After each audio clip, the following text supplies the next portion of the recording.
Yes, good job. God have mercy upon No, baby, that's a giraffe. Daddy. What? our Lord.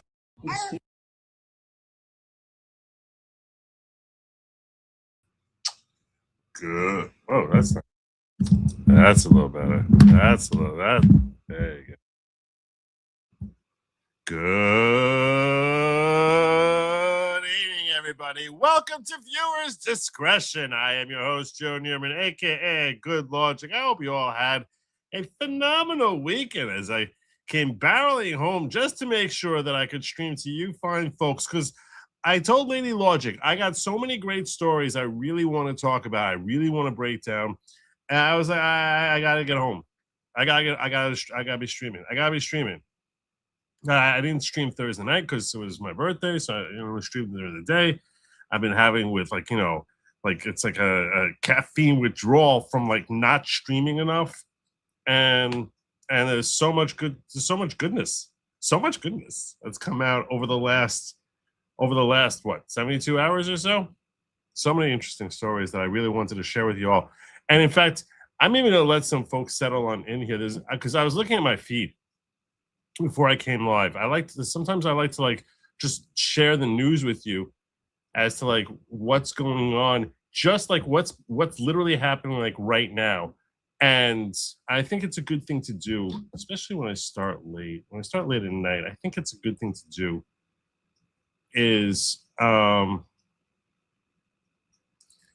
just to share my feed with you, because and give you my thoughts about things that are happening in the news, because why not, right? It's just a good way to start. I like it. This way we're like we're fresh and up to date while people are sort of selling on in here.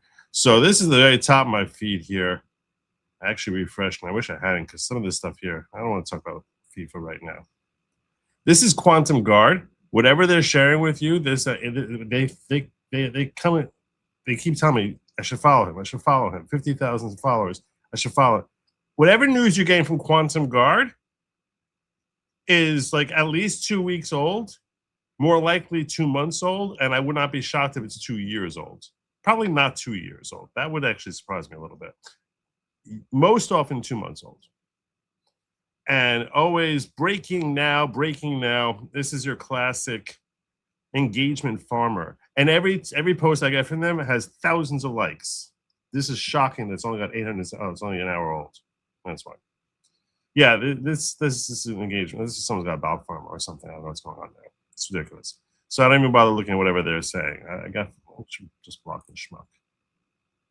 How do I block you? How do I block? I don't know how to block. Can I block you? Oh, there you go. Block them. Okay. Engagement farmers are the bane of society. Sounds like a manifesto topic. What do we got here? What's he saying? What's Trump saying? President Trump announces he will 100% block the incoming communist mayor of Washington, D.C. from destroying the city with her policies. What? Be victorious. They didn't beat us, but they'd be victorious again. Janice Lewis George, a communist who is almost certainly going to be elected mayor of D.C., has stated that she wants to empty the prisons, make D.C. a sanctuary city, oppose ICE, welcome criminal illegal aliens back into our beloved capital, resist anti-crime crackdowns, defund the police, continue to expand cashless bail, and so many other capital-destroying things. In the end, it will never work out, nor will I let, even if I had a chance, because I've worked too hard to make Washington, D.C. the envy of the world, with almost no crime and a beautification process that's been second to none. Yes, despite the left desperately trying to destroy, like burn down the city or urinate everywhere. Yeah, it's been working really hard at it. I will meet with Janice Lewis George, but must forewarn everyone that D.C. is again a safe and prestigious community. Many people, including myself, who worked long and hard to get there, will not let it be destroyed by a communist adherent who has no intention to make Washington great again. The communists, but they don't have the courage to do so. So they're turning communists themselves. It's becoming a communist party. These are not social democrats. These are hardcore godless communists. They're godless communists. All They are. communists are And godless. they hate this country. They don't believe in God. This is the most serious threat to our country since its existence, in my opinion, 250 years ago. This is a major threat to our country. It isn't something they'd be victorious. They didn't beat us, but they'd be victorious against the communists. But they don't have the courage to do so. So they're turning communists themselves. It's becoming a communist Democrats. party. They are. These are not social Democrats. These are hardcore, godless communists. Yeah, they really are. They really are becoming godless communists. Then I saw this. This statement in support of the talking filibuster was posted on March 17, 2026. What changed? Senator John Cornyn said, I just voted for the Save America Act. I support using the talking filibuster and making any changes necessary to Senate rules to get this passed. You know, everyone knows what changed. This is a facetious question. This is a rhetorical question. We all know what changed. What changed is you got bounced out. I'm glad the Senate will debate this bill and hold Democrats' feet to the fire and see who's willing to go on record opposing voter ID and proof of citizenship as well. Let's get it done. Yeah, what happened to your talking filibuster, schmuck?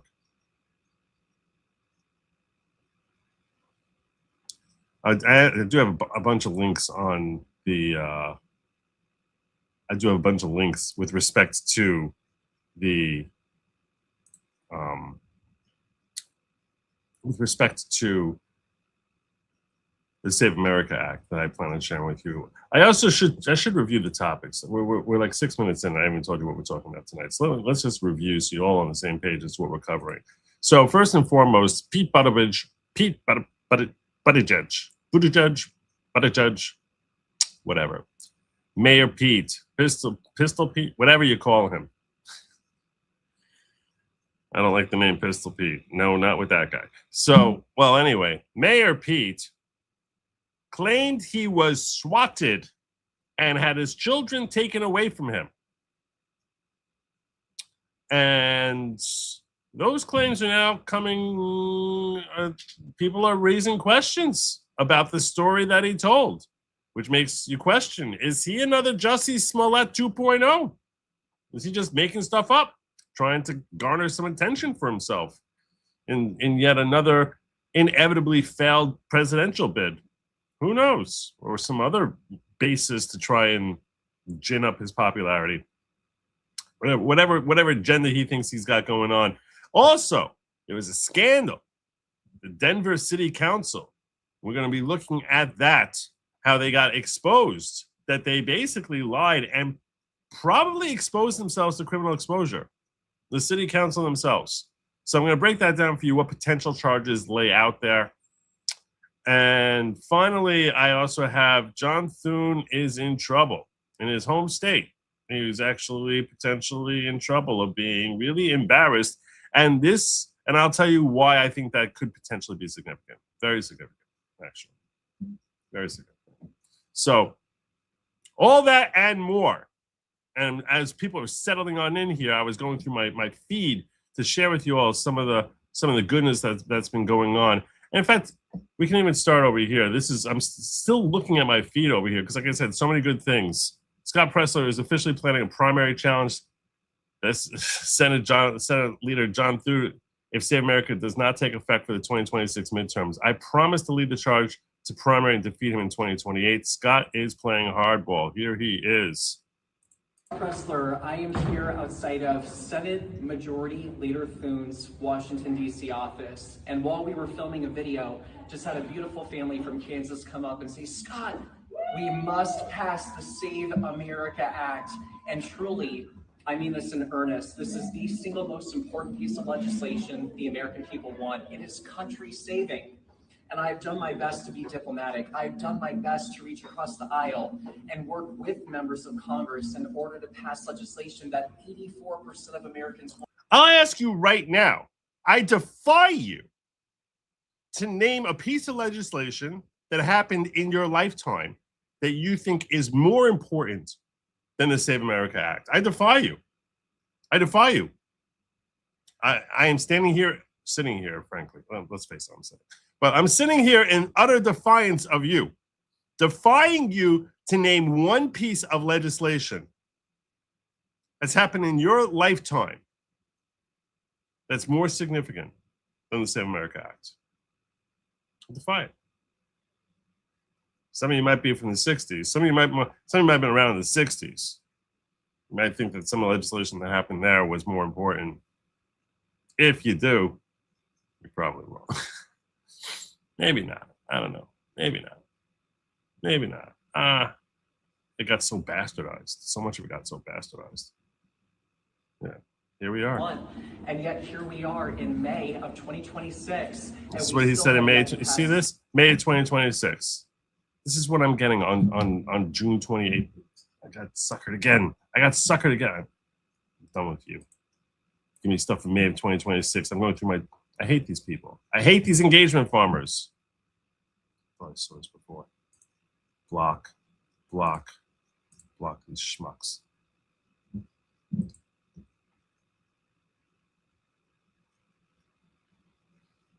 What else we got going on here? I am going to come back to John Thune soon. There's a couple of clips here that of Mark Wayne Mullen talking to Tapper that popped into my feed, which were interesting, but I didn't save him away. Will you be deporting all of them? He's talking to him about the fact that TPS that SCOTUS basically came out and said Trump can do whatever he jolly well pleases with respect to TPS. He can cancel TPS. And you got so many people out there who are talking about just like how terrible things have been with TPS. TPS means temporary protected status. You can't bounce these people out if they come from certain countries that are granted temporary protected status. One of the things that he says during the course of this interview, I don't think it's in this clip, is the T stands for temporary. And you have any idea how long some of these temporary protected statuses have been going on? Any idea at all? Here's a brief list. Here's a brief list of what the temporary protected statuses look like. Somalia, 35 years. I mean, I'm an old man. It's more than half my life.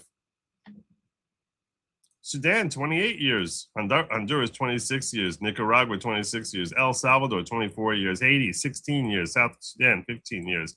Syria, 14 years. Nepal, 11 years. Yemen, 11 years. Americans pay for it. By the way, there's another clip which basically says 60% of the people who came in under TPS are on welfare. So we're literally paying for these people. We're literally paying for these people to come here and stay here for decades and decades and decades and decades. It's pretty simple. Let's hear Mark Wayne Mullen here. Will they be all deported back to their home countries, Haiti and Syria? And when will these deportations start? Will it be immediately? Well, Jake, first of all, temporary protective status was never intended to be permanent. And there's a lot of people that came over here 15, 20 years ago underneath TPS that's already changed their status. The whole time these individuals have been here underneath the temporary protective status, they could have applied for a visa. They could have applied for a LPR. They could have applied for different directions. But the LPR is what they call in the trade a green card. status itself can Lawful permanent residence. be ended in its name itself by saying temporary. So these individuals have a couple of choices. They can try to apply for a permanent residence here. They can apply for a temporary visa if they choose to, or they can choose to go back. And if they want to go back, we'll help them with that. If I'm talking directly to the individuals with the temporary protective status, either try to fill out the paperwork and be here underneath a permanent status, or we'll help you get back to your country. We'll actually We should reject them all. give you a plane ticket plus roughly $2,100 to help you reestablish when you get there. But temporary protective status, according to the courts and in its name itself, is not permanent status. So if the 350,000 temporary protective status holders right now start applying for permanent status, start applying for visas, will they not be deported? Is that No, of course they'll be deported. a way for them to stay in the No, just because you apply? That's ridiculous. What a retarded question. U.S. legally? Well, it depends on if they qualify or not.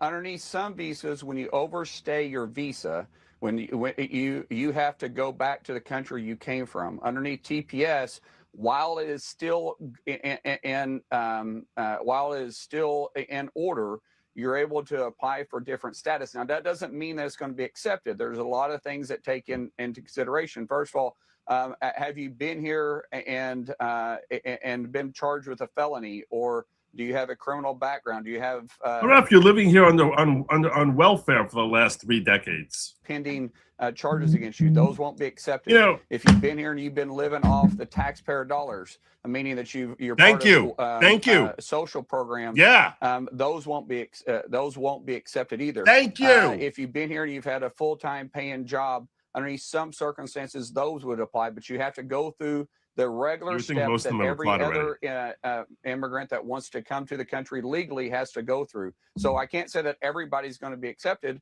but you are eligible to apply. Nothing prevents you from applying, filling out the application, but nothing's prevented them since they've been here underneath TPS. And they're only doing it now. Yeah, so why should you feel bad if they apply and they're waiting to hear a positive news if they waited 3 decades or even 5 years? Like, what are you waiting for? What the hell are you waiting for? Ridiculous. I've said this before. I will say it again and again and again. You've heard the phrase, give us your tired, your poor, your huddled masses yearning to be free.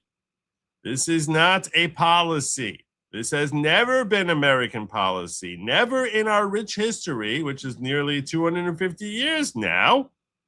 We're going to be celebrating our 250th anniversary this week. Never have we had a policy of give us your tired, your poor, your huddled masses yearning to be free. That's just not a thing, other than it being some stupid slogan that the French threw on a gift they gave us. That's it. That's it. We're not sitting here. America is not the world's daddy, financial daddy, here to basically pick you up and put you in some sort of housing with food, education, and socialized medicine and whatever other nonsense, or shouldn't even call nonsense, whatever essential needs that you can't figure out how to provide for yourself, especially if you've been here in this country for several years. You know, it's even worse.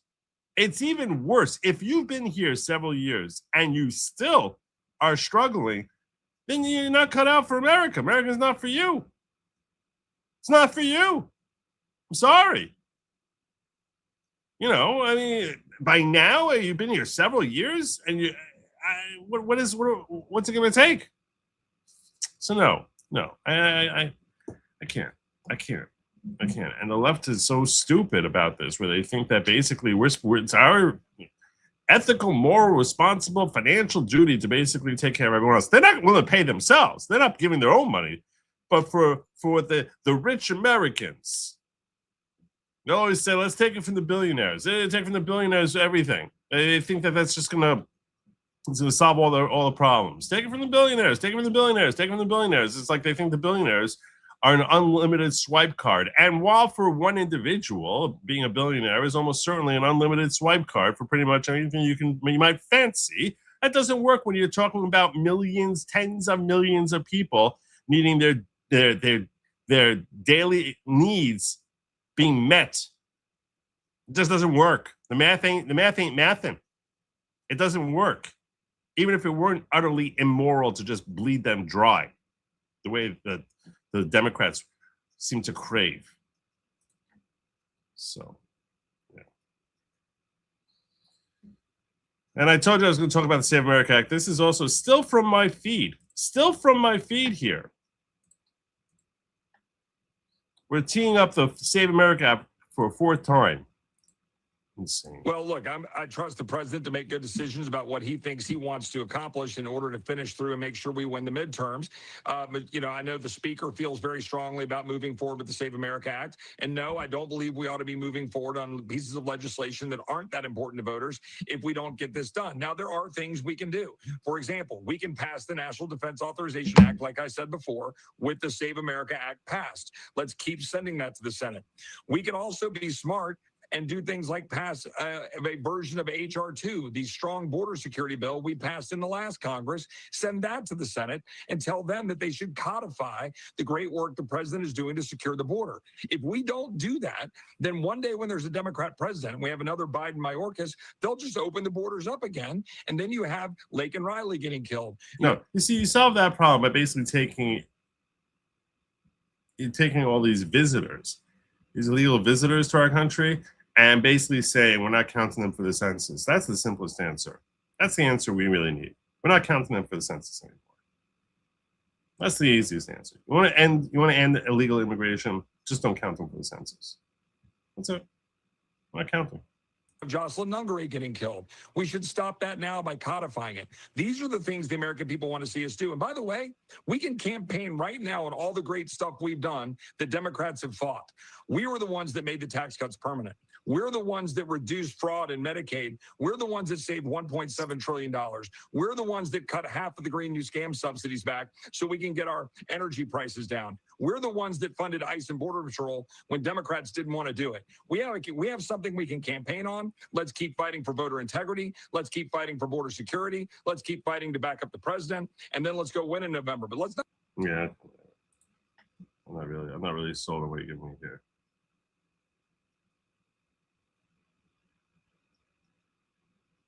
O'Neill never thought. You think Donald Trump is going to get graded as one of the greatest presidents of all time? I'm going to begin to wonder if you're smoking crack.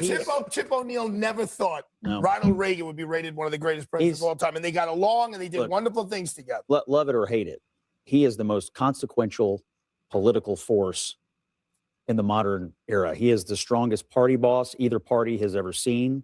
He got more votes each time he appeared on the ballot. He has people that will only vote for him. Now, that's something Obama had as well. He had people that would only vote for him. That puts you in a different realm. I mean, when you're that kind of and two-term presidents often have this, but you cannot deny, he is the most consequential political force of the modern era of either party. I don't want to deny that because. Anyway. What is this? I don't want to talk about Marxists. All right. So we were just covering about the Save America Act and how desperately we're trying to get it passed and how it's going through a fourth time and all this other stuff. And that ties us into Thune. So let's talk a little bit about the Save America Act and where it's at, where it's going.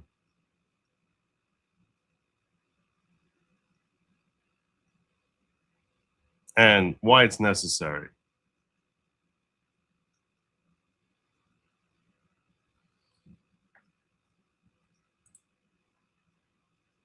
Here is Mike Johnson talking about the newest plan, and frankly, in my opinion, stupidest plan. This is a terrible, terrible plan. We have, and the president and I laughed about it in the Oval last week. I told him, you know, Mr. President, I don't have any tattoos, but if I did, it'd say Save America on my shoulder, okay? We passed it 3 times in the House already. We're going to pass it again. And this time we're going to try to put it on a reconciliation bill. And the reason that's so important, Maria, as you know, is it prevents the necessity of 60 votes in the Senate. The Democrats want no part of this. And remember, this is very basic stuff. We're just going to make sure you have to have proof of citizenship to register to vote and then show an ID when you turn out at the ballot box. These are 90-10 public opinion issues and more than. And the Chiron here says, how GOP leadership plans to put Save America Act in the 3rd budget reconciliation package. That's the new plan. Let's try and get it passed with 50 votes by having it labeled as budget reconciliation. So, and then have the House send it up there as part of some budget plan. And then we'll base some big, fat, bloated, stupid budget plan. And then we'll have the Save America Act attached to it. This is a stupid plan, which will not work. Because what you're going to have is the Senate parliamentarian is going to take one look at this and say, this is not a budget bill. That's what they're going to say. And that you're going to need 60 votes for this. That's what's going to happen. And John Thune's like, well, what can I do? This is what the parliamentarian said. This parliamentarian is someone who was appointed by Obama and has been there for the last 15 years or so. And there's no way in hell that she is going to approve this as being a 50 vote measure. And for one reason or another, our weak, feckless, stupid, pathetic Senate GOP under the ineffective leadership, it's leadership of Thune against Trump's agenda.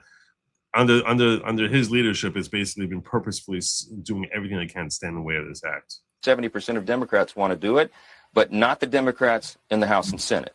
And so we've got to go around them. And I told Anna Paulina Luna and a couple other colleagues, I said, it makes no sense for us to shut down our good work in the House just because Senate Democrats refuse to do the people's will. We've got a lot more to do. We've got to keep it going. Yeah, good luck. Good luck. That's never going to work. It's never going to work. You know, would work? The talking filibuster would work. That's what would work. As Mike Lee says, talking filibuster will work. Pass it on.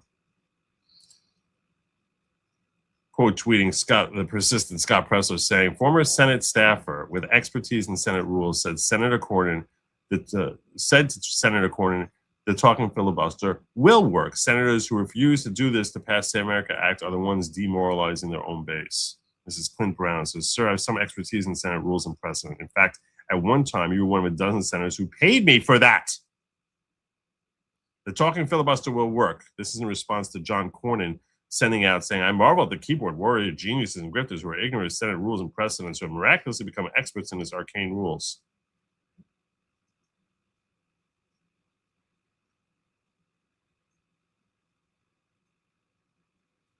So he basically got schooled here by someone who he used to pay to advise him about Senate procedure. He's like, it wouldn't work. You can't get it done. Wouldn't work. Oh, God. Ugh.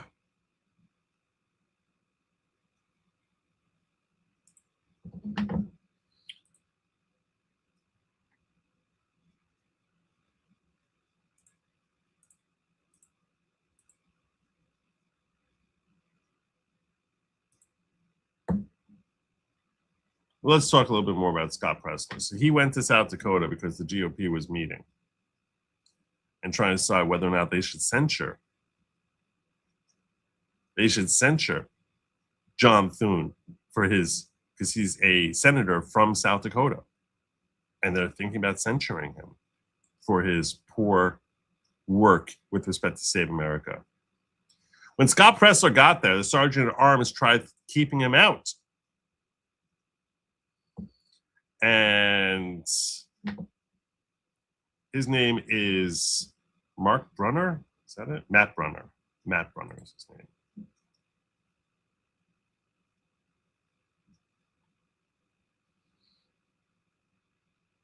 So this is how I found this story. Breaking bombshell tonight, folks. You won't believe this one. I was just dropping 2 sizzling pregame warm-ups, but thanks to Scott Presler, got a 3rd explosive bombshell. Those communists can't stop stepping on rakes. Matt Brunner, yeah, you know, Mr. Smugface of the 2026 Senate GOP can still want to play badass. You're not the Senate Sergeant at Arms, buddy. The real one is Jennifer Hemingway, and you just got caught red-handed impersonating a federal officer. What? Welcome to the Military-Civilian Alliance, pal. We're the citizens taking our country back from clowns like you. Federal crime alert, 18 U.S.C. 912, up to 3 years behind bars. Good luck explaining that. Meanwhile, Brunner's Dakota Natural Beer Empire, family biz pushing fancy limousine steaks since 2000, looks a lot juicier when you check those fat state grants he's been cashing. Matt feeds the cows while pretending to guard the Senate. Hey, Matt, this human computer runs at Mach speed, and the money trail is loud and clear. This guy, Matt Brunner, this jackass with his handlebar mustache, he sent out John Thune and Mark Wayne Mullen spoke tonight. Shame some folks couldn't be there to enjoy it. Schmuck. This is Matt Brunner.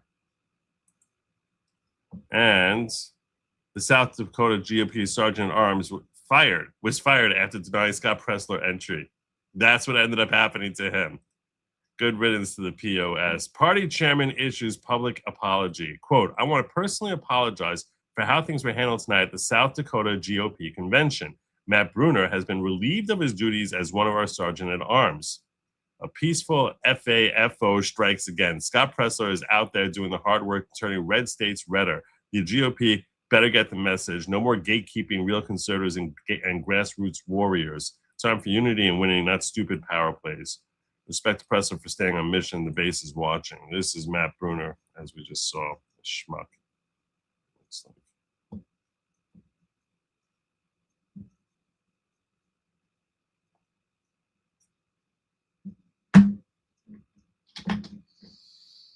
Yeah. Here's John Kennedy weighing in on this. Well, sure. To answer your first question, I don't know Mr. Presler, but if he had a ticket, they should have allowed him in. Duh. Number two, as to the SAVE Act, I think we ought to pass it.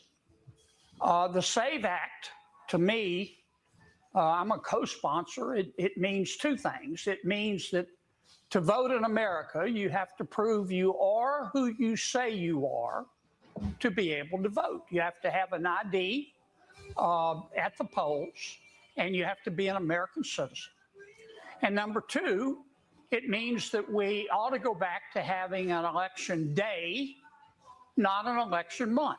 We need to know who the winner is on election night. I would continue to try to pass the SAVE Act. We've tried, I think, 4 times. I offered it as an amendment in our last reconciliation vote-a-rama. I only got 47 votes. I have encouraged Senator Thune to put the SAVE Act on the FISA bill, which is a must-pass bill. Hope he does that when we get back. I'm fully supportive of what my support for Kennedy has been steadily waning as he weighs in on FISA and helps keep the Senate in session by making pro forma appearances. You know, he's got the whole good old boy, great, storytelling, one-liners. But Mike wants to do. I don't trust anything. We've tried it once, but I'm willing to try it again, and that is Mike wants to put the bill on the floor, and then we all talk about it, and supposedly at some point the Democrats will give in. You can be your own judge of whether that'll happen or not. Final point, I guess, Senator Mike Johnson, my friend, who's Speaker of the House, just announced he wants to try it again through reconciliation. I support that.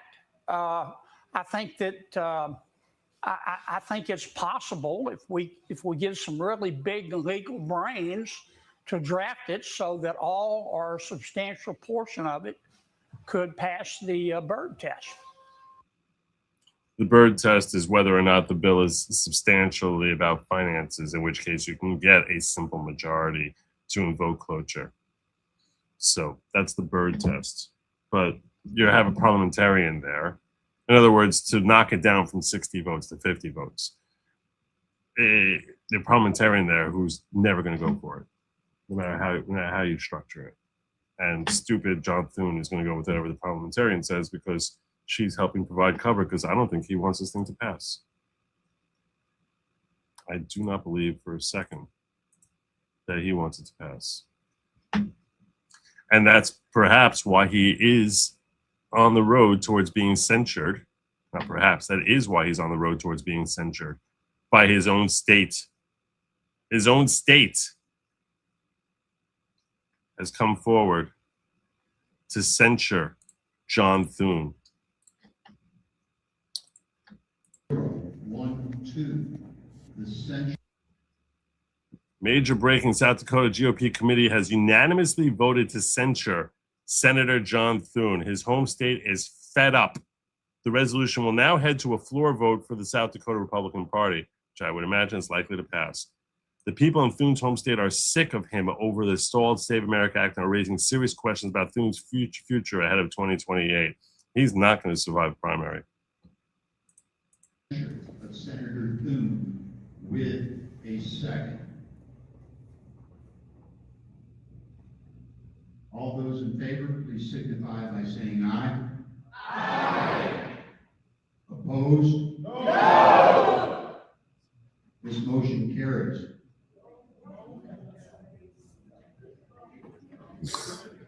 Okay, that wasn't unanimous. Okay, I will give you a roll call vote. Do you know who's leaving? Yes. I just said I'm going to do a roll call vote. Thank you, Lynn. All those in favor of recommending resolution number 012, the censure of Senator Thune, please raise your hand. Will the secretary report 6?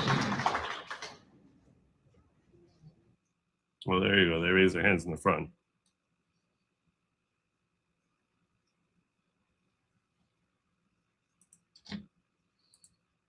This is the resolution itself, which we'll look at real quickly here.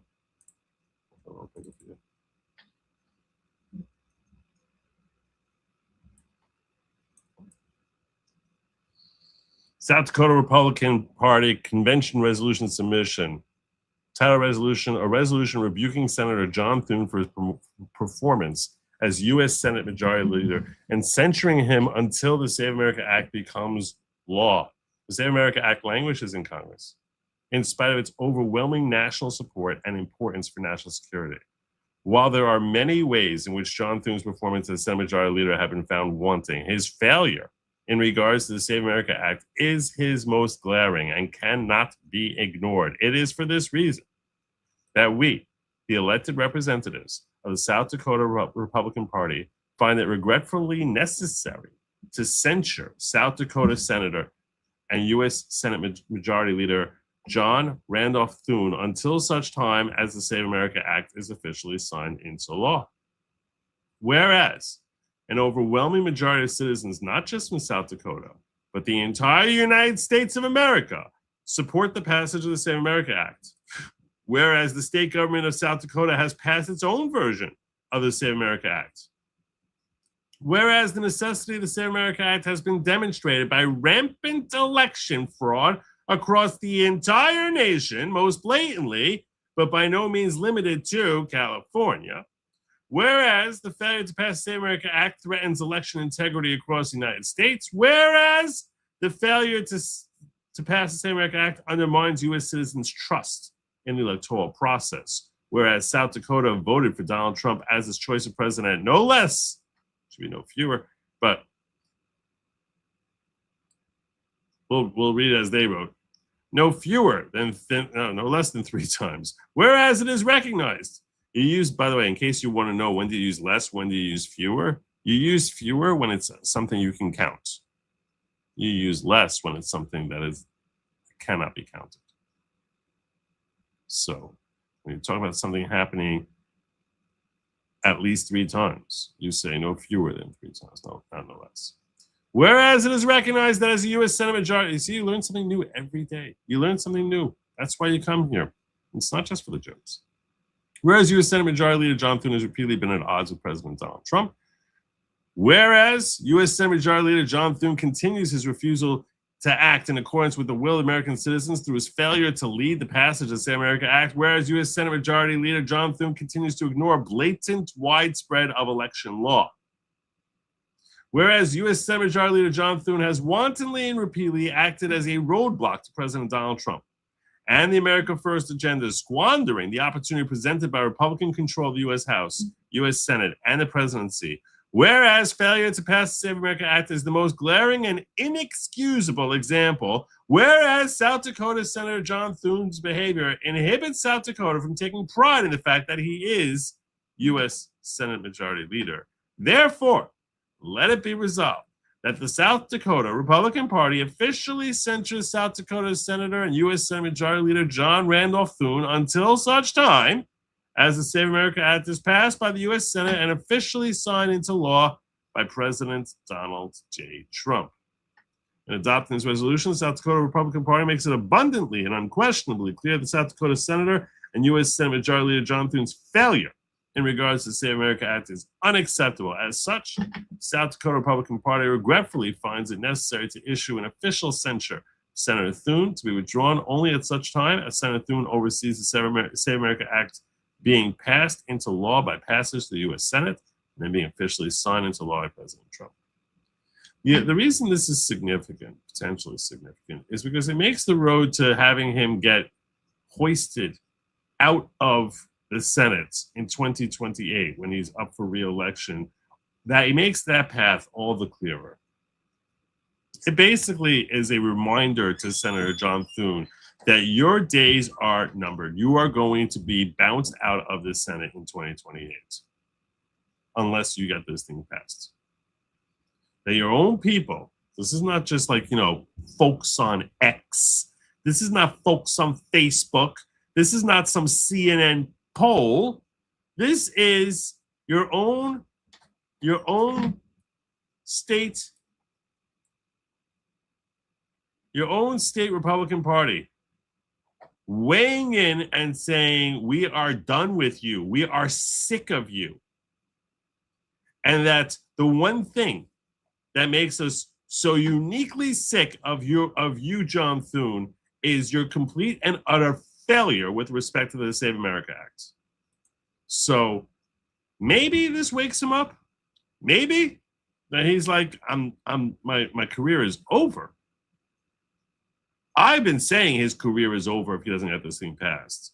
But maybe he thinks he's got some sort of, rabbit pull out of the hat. This is basically screaming at him, you're done. You're through. We're completely through. South Dakota is done with you. We're through with you. And there's no coming back from this if you can't get this thing passed. So perhaps, hopefully, this actually wakes him up. He's on borrowed time right now. I don't know. Will it work? Who knows? Who knows?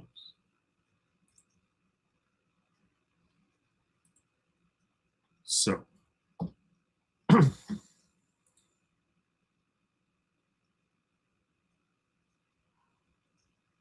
reason why this thing passed is, frankly, because Donald Trump is uniquely popular.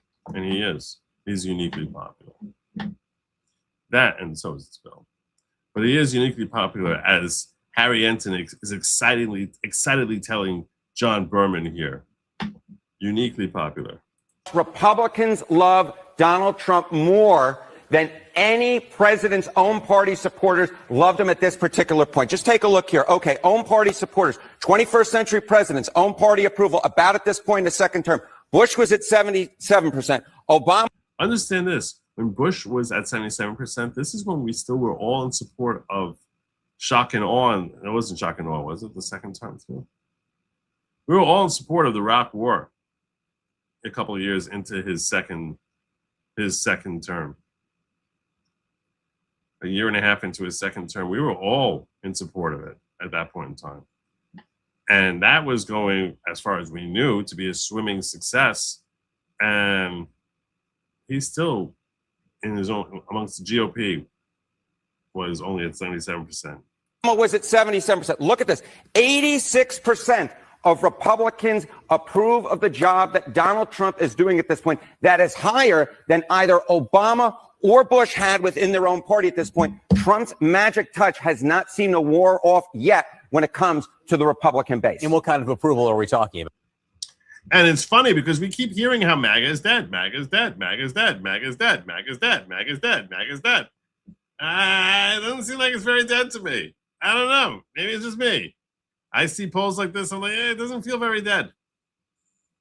Right here. Okay, so we're talking about overall approval here. How about the strongly approved, not just like, but love.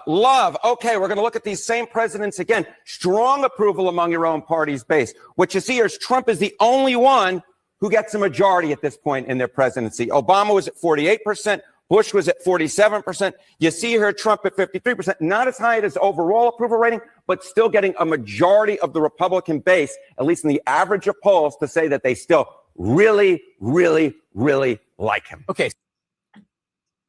Yeah. So there you go. I think he's doing well. We contrast that to another politician in a moment. Cars in Dimension. It used to be Cars in Death. My oldest is in the hospital. Shalamis Chaya Bas Pesha. Fushlema. I gotta try to remember that name. Shalamis Chaya. Not promising I'm going to remember. I'm going to try to remember. Shalamis Chaya Bas Pesha. Joe, the costs for a plumber, handyman, electrician are up over 30% in the last 3 years. It makes you wonder why I'm doing what I'm doing, right? Freezing rent in New York City will solve all this. So stupid. It's so stupid. That city is going to be a wasteland in another couple of years. It's already well on its way. It is going to be a wasteland. So these communists are out of control. They are utterly, utterly out of control. I think where did I have that clip here? Where was it?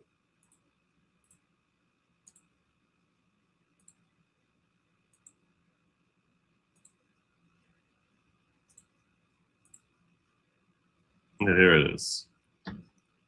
Donald Trump talking about what he would be like as a communist.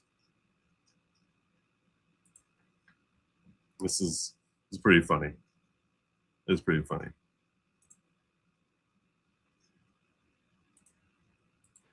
And as you saw with the communists elected in New York City recently, they're communists, they're not social democrats. They want to completely destroy the traditional American way of life. Communism is very easy to sell. It destroys everything, but it's very easy. I'll be honest, I think I'd be the greatest communist in history. I'd give free rent. Ladies and gentlemen, from now on, you don't have to pay any rent. From now on, anybody wants a house, don't worry about it. Just pick the house you want.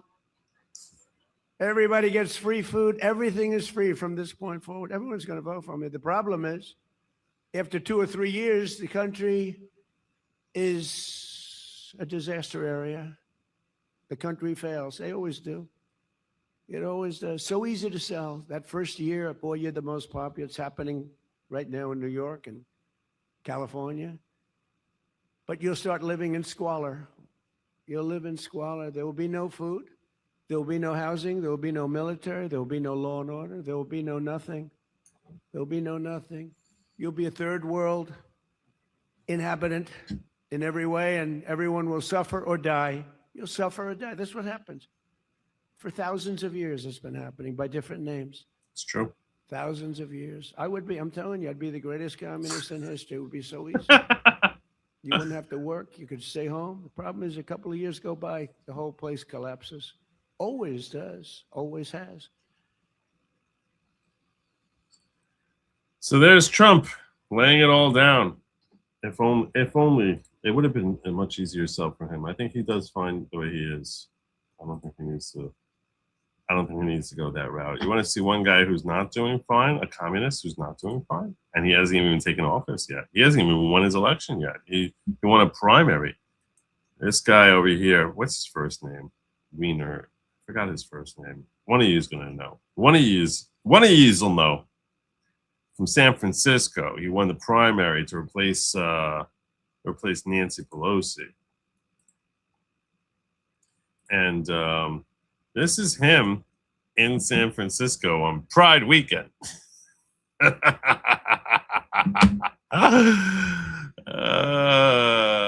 Pride weekend.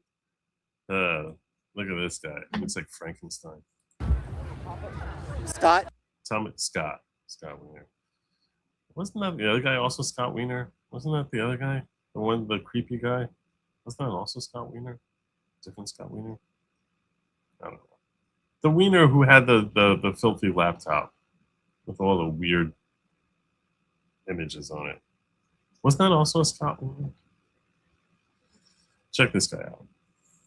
It does not go well for him. I think your legislation on trans issues and your legislation specifically protecting queers on the sex offender registry is fantastic. Like, I really applaud you for that, and I think you deserve to be here for that. But I think your housing policy and specifically your housing policy aligning with Gimby's. I just want to go on record as saying no one with his body type should ever be wearing a tight knit shirt with nothing underneath it the way this guy is. This is just not a good look. We're seeing way too much of Scott Wiener here. And I think your policy, and I think your policy on the genocide in Gaza, and I think your policy on the genocide in Gaza is terrible. I think you do not belong here. I think you do not belong here. You do not belong here, Scott, anymore. It sucks because you've been wonderful. You've been wonderful for trans people, and you've been terrible. And you've been terrible. You've been terrible. You've been terrible on Gaza. You do not belong here anymore, Scott, and it breaks my fucking heart. It breaks my heart. It breaks my heart that someone who wrote good legislation for queers is so fucking terrible on Gaza. Scott. I love your legislation on queers and hate your legislation on Gaza. As if, like, he wouldn't get stoned in Gaza for passing the legislation on queers. Stupid doofuses. Oh, my God. Do you have anything to say? Do you have anything to say about Gaza? How could you do this to San Francisco? How could someone like you do this to San Francisco? Scott, say something. Redeem yourself. Do something. Redeem yourself. Scott, I want to like the person who had such good legislation on trans rights. Scott, I want to support someone who's so positive on trans rights, but you're a piece of shit on Gaza. How could you do that? How could you betray queers? How could you betray? How can you betray the queers of Gaza? People. You stopped being queer the moment you started supporting Israel, you piece of shit!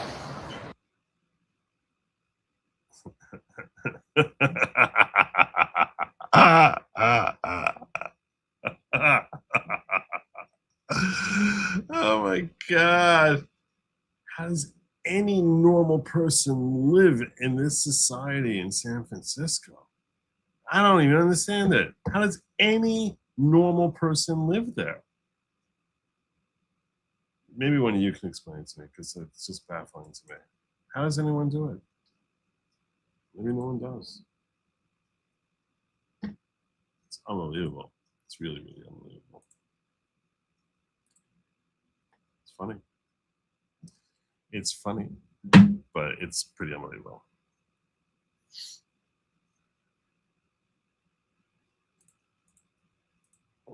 It can be a budget bill if they put in U.S. government will reimburse any expense to get the documents needed and make passports free for all Americans. Good luck.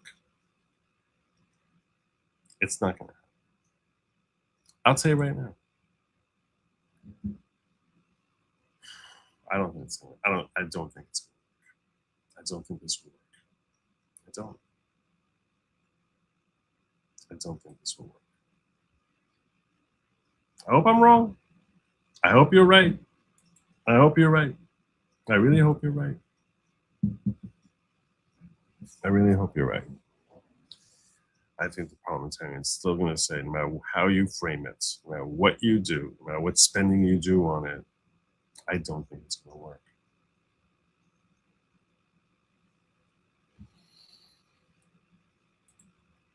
Decades ago, I told leftist Jews that the left would eventually make them choose between Jews and the left. It always has. See, you have sectia in the USSR. Of course. Of course. Of course. Communism hates religion, despises religion. Now, most of them ran to it because they, too, were Jews who despised religion. There were Jews by DNA who despised religion. But that's invariably why they end up there. It's a major factor. There are other factors also. there are other factors also. I haven't talked about this in a very long time, why so many Jews go far left. Why it is that they're so prevalent there. It's actually the irreligious Jews, specifically. Religious Jews can't stand it, hate it, despise it, pray for it to be terminated. Like literally pray for it. 3 times a day. We pray for them to be wiped out. Okay. But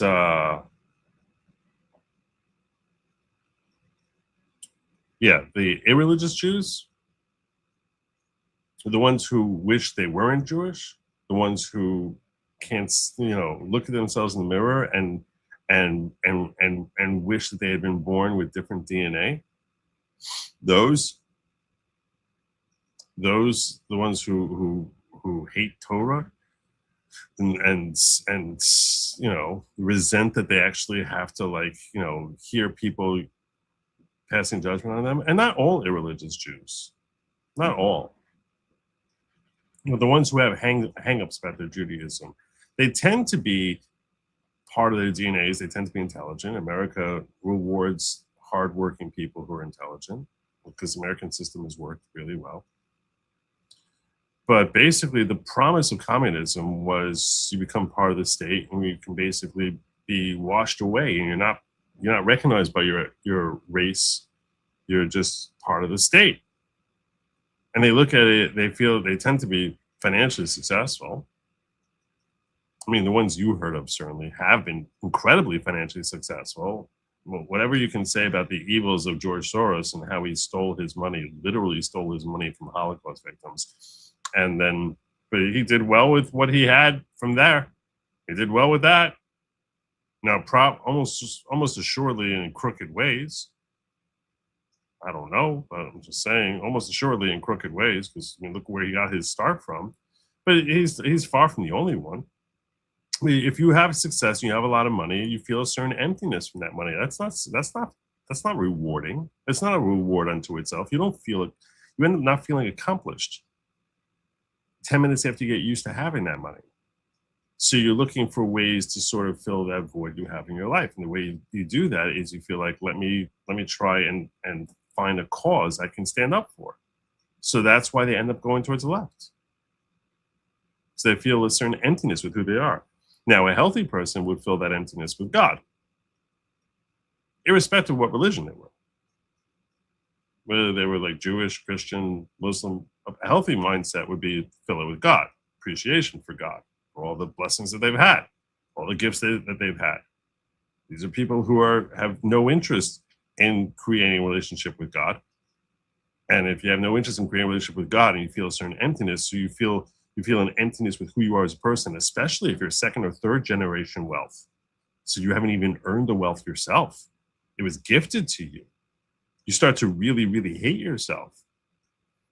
So the way that you actually can try and have all of these different problems that you identify in your life as being difficulties in your life, whether it's your Jewish blood or the guilt, or the guilt that you feel like you're a terrible Jew because you don't keep Torah, you don't keep the Sabbath, you don't keep kosher. So, and now you have all this wealth which you didn't earn yourself, so you feel zero accomplishment. And even the ones who do earn the money tend to feel very little accomplishment from it 10 minutes after they get it. So you basically say, okay, here's an entity which basically says, let's look past our DNA, which is great from their perspective, because they don't want to focus on the fact that they're Jewish. They wish that no one would focus on the fact that they're Jewish. They wish that everyone would forget that there is such a thing as Jews. They resent the fact that, Jews who actually study Torah.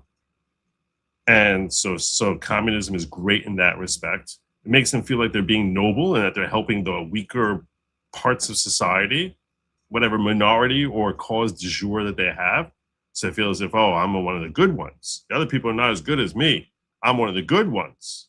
I stand up for the impoverished. I stand up for the Black community. I stand up for the gays. I stand up for the trans. I'm one of the good ones. I'm an ally.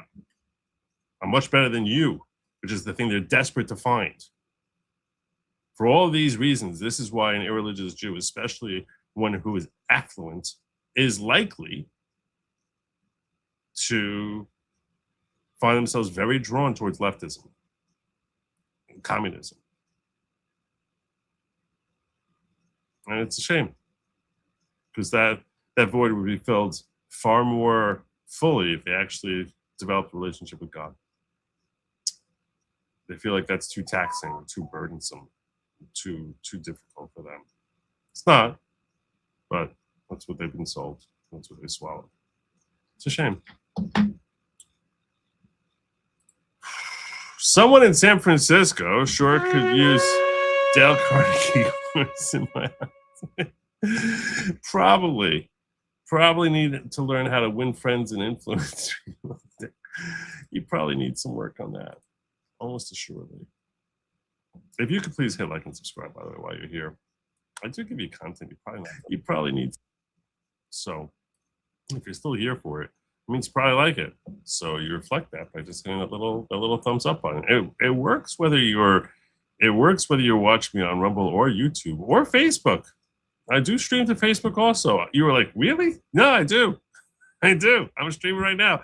I always get 1 or 2 thumbs in Facebook, so that's how I know it's actually working. I get a little heart from Facebook people. That's how I know it's working. But anyhow, so that's why they end up veering towards the left, and it's really it's unfortunate for them. It's unfortunate in both this world and the world to come. It's very unfortunate. Sometimes it just becomes very ugly also, like loud and ugly. Hey, I got service system diggers. It works in locals too with thumbs up. Thumbs up works everywhere. It's a beautiful thing. It's a beautiful thing. While we're talking about the trans community and standing up for this, in Texas, you got James Tallarico trying to hope that he can beat Ken Paxton in the senatorial race. If this is their strategy, good luck. Good luck. Next time they say that James is trans. Talking about James Tallarico, the Democratic candidate. Let me move over here. This way you can, in case you struggle with if you're hearing impaired, you'll be able to see it for yourself. We're all trans. Oh, so this is their new way of approaching how to win votes in Texas. This was written, I think, by Kamala Harris's campaign manager. This is your slogan in Texas? The next time they say James is trans, we're all trans. Next time they say that James is trans, we're all trans. This'll work. This is a plan. When they say James is a gay tofu eating vegan, they say James is a gay tofu eating vegan. We're all gay tofu eating vegans. Are we? You think that's going to work in Texas? You think that's going to win? Okay, go for it. And when they say James is going to hell,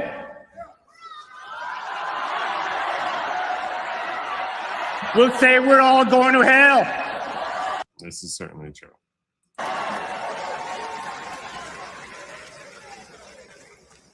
Put jokes on them. Yeah, I don't think the joke's on them. I think the joke is on whoever thinks that this is a winning strategy in Texas. I would agree that you're going to hell. You are. But you think it's like no big deal. You think it's like not going to be, you think you'll just be able to tough it out. You won't be able to. They all think that. They all think that hell is no biggie. They all think that. It's a bad strategy. It's a bad approach. Trust me. Very bad approach. It's not a strat. It's not a winning strategy. It's not winning elections. It's not winning life happiness. Karen Mannings. Well, don't worry. You got this black Israelite to fill. You got the black Israelites to fill the gap. Embrace your people.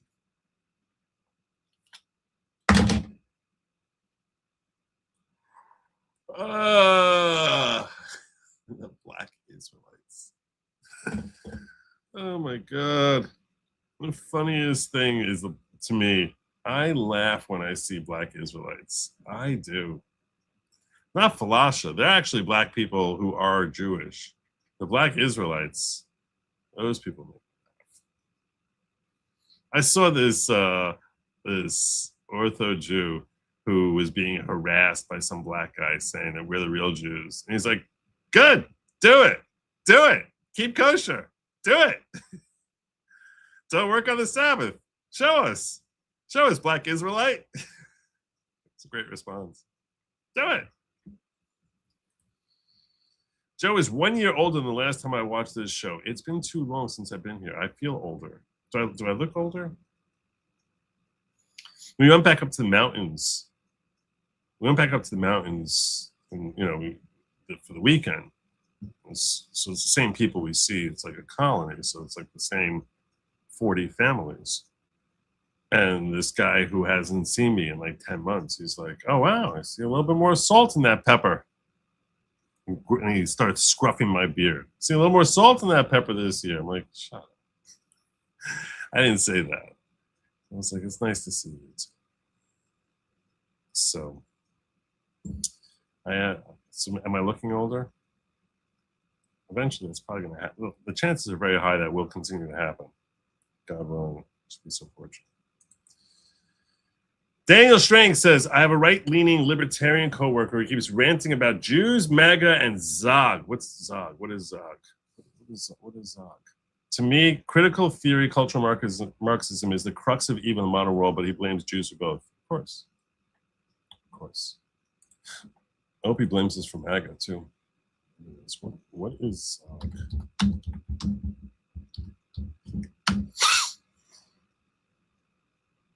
Oh, Zionist occupation government?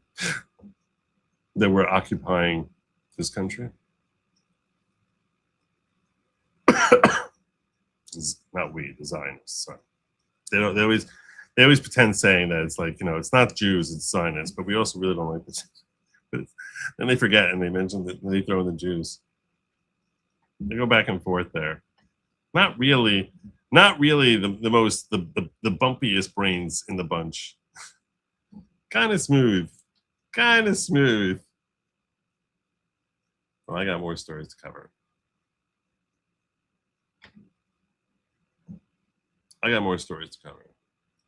Let's talk about Pete Buttigieg, whatever it is.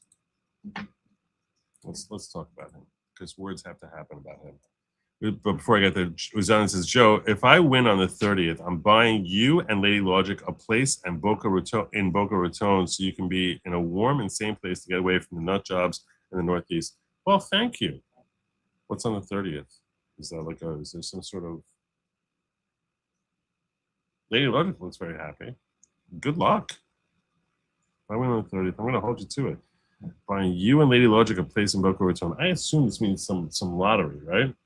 It's got to be, right? Well, thank you. That's a very nice thought. So, and it was Ellen even posted up here, buy his stuff, people. I haven't even mentioned,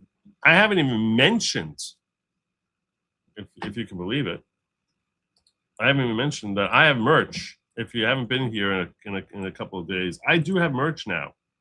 In fact, including in the merch, I should point this out. I really should.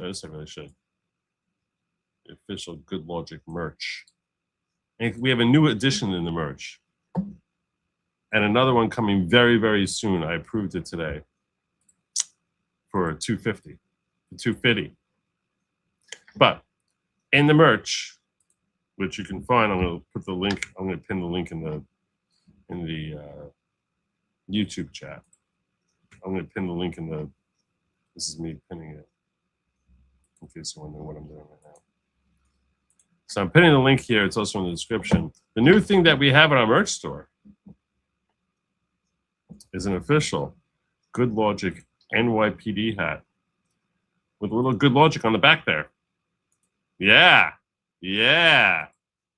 Yeah. That's actually, believe it or not, this is actually my handwriting. I wrote this. That's me. That, I know it doesn't really look like an AW, but that is my handwriting, and that was me. So I thought about signing it with my name, but I was like, nah, people want Good Lawgic. So let's put Good Lawgic. So there you go. And it's NYPD hat. And yeah, just like what I wear.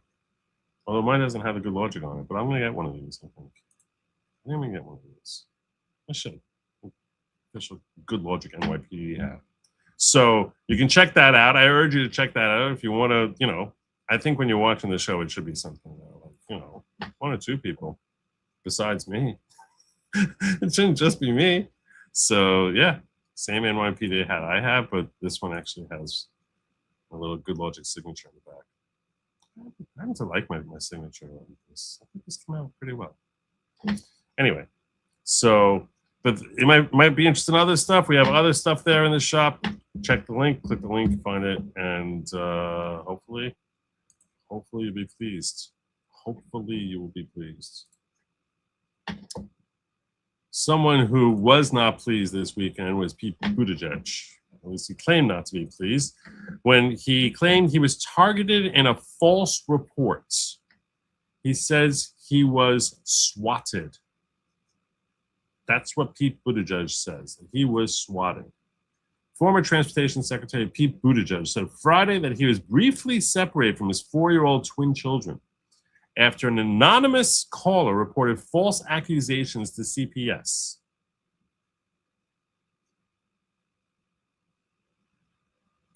Okay, what type of accusations do they make? Because that's not a swatting. Unless they're showing up there with guns ablazing. Swatting has a very specific meaning. In a Substack post titled, "A Terrible Thing Happened to My Family," the former Biden administration officials said he was the subject of a swatting incident, a type of harassment in which someone issues a false emergency report.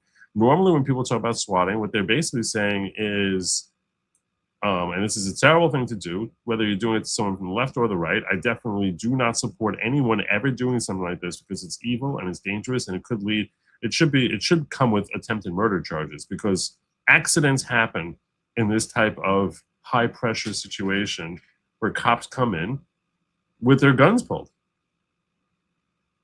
So a swatting, in case you're unfamiliar with the term, and if you are unfamiliar with the term, I say good on you. It means you haven't been wasting enough of your time, too much time on social media.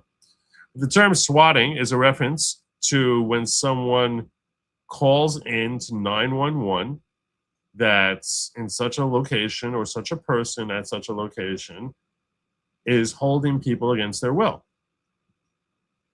It's a very evil thing to do because by law, they are, even if they know it's not true, even if they know it's not true, they are obligated to go in there and check it out. And usually, if they don't know the person, they don't know who's living there, they go there with guns drawn, expecting this to be a potentially dangerous scenario where people are being held against their will. And that the people who are holding them have weapons of their own. Presumably, that's the concern. So if they don't know who you are, certainly, and even if they do, they will come in with their guns drawn. It's very traumatic. It's very traumatic. So some people who are sick in the head and really demented have done this to very frequently, most often the target of a swatting. And it's called swatting because you're basically getting a SWAT team to go down to the house with their guns drawn to investigate. And all you need, God forbid, is for someone to, answer the door in the wrong way, make a poor choice of emotion, have some itchy trigger finger cop, and people are dead for something that there was no reason for them to even go there in the first place. That's why folks like Andrew Branca and others, I agree with this perspective. This should come within. If someone intentionally calls something in falsely, but they have no reason to think that there's anyone in the house, and they call in that there are, children being held there, or something like that. I think there's people should get. I think whoever makes the phone call, they should research who made the phone call, and charge them with attempted murder. It might not be easy to find. I'm sure the people who call in are careful to try and mask who they are, but there's a lot of things you can find with technology these days. Information that people think is secret is not nearly as secret as we tend to think it is. And this is a terribly evil thing to do. Far too often the victims, frankly, there shouldn't be any victims, but the vast majority of the time that these swattings have gone on, we've heard so many different figures who have been swatted. Thank God, Leanne Hara, I, as of yet, have never been swatted. Although I was concerned at one point when there was a rash of swattings going on. I was concerned enough about it that I actually went to my local police force. And I said to them, look, it was a weird conversation. They didn't know what to do with what I was doing, like what I was saying. I told them, if I ever get swatted, please be aware that I'm a relatively public figure who, very polarizing, and it's very possible that someone will make a false report about me. And I understand that you're duty bound to check it out, but please bear in mind that it's a false alarm, which made them start thinking, are you holding kids?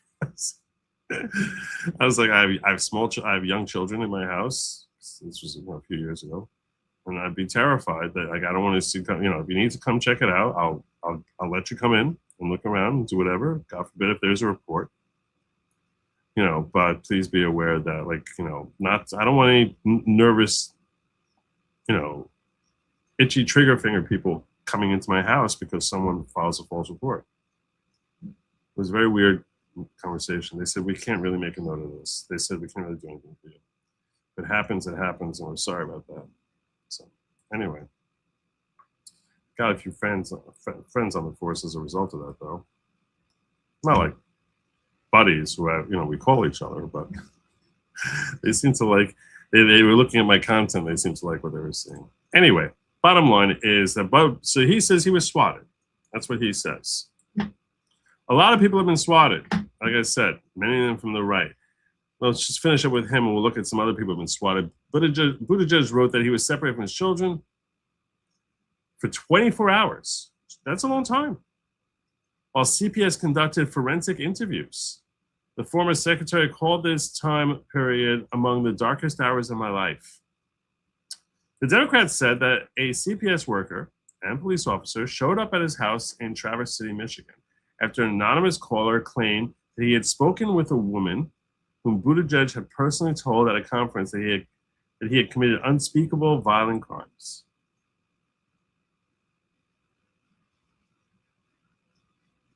So this anonymous caller says that he heard from third party, some woman, that Buttigieg had personally told, that Buttigieg admitted to this woman that he had committed unspeakable violent crimes. Buttigieg says he had never been to the Alabama town where this alleged conversation occurred, and that the police officer made clear that he believed that this was politically motivated. Additionally, Buttigieg said that CPS found nothing in its investigation to substantiate the report. Michigan State Police told the Associated Press in a statement that they received an anonymous report that their officers in CPS responded and determined the report was false. What was in the report? The Hill has reached out to Michigan State Police about the incident. Quote, many times over the years, I've been denounced, yelled at, protested, threatened, and heckled, Buttigieg wrote. I've been through political attacks in office, death threats in public life, and rocket attacks in war. But this is the ugliest thing that's happened to me since my career in service began.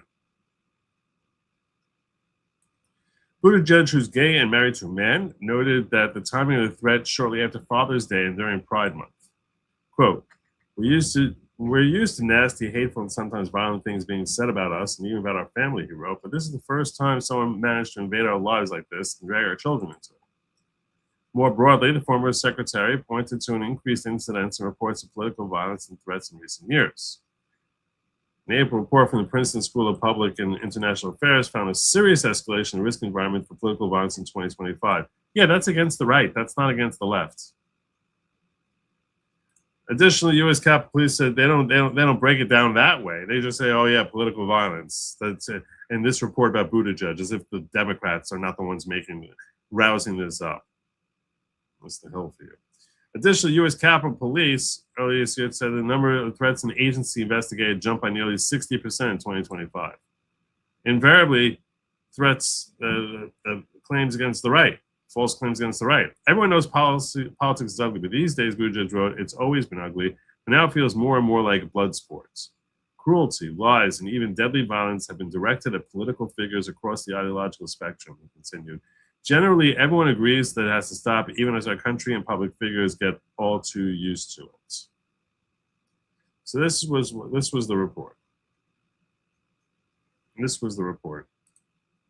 Now, as I said, the right has been swatted a lot more than the left. It's not even close. Tim Pool has been swatted multiple times.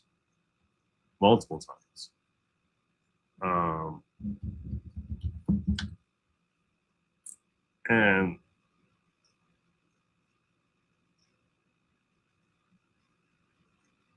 if you just put into X the word swatted, you'll just see a list. You'll just see like one post after another of people from the right who've been swatted.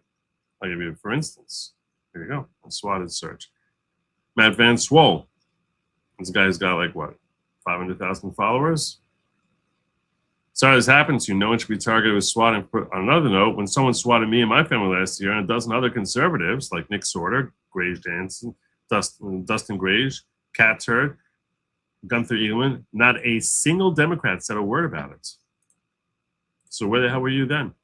You're so boo-hooing about it now. This was from his front door. And he was swatted. And he only gave a very, very, very partial list here.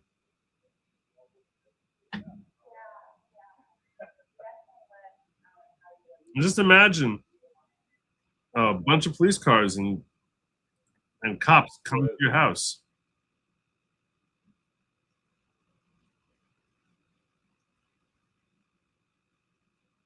As I can.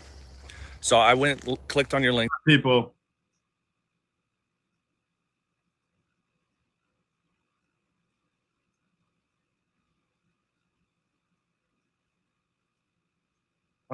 A lot of people like Dustin Grage here weighing in about his swatting.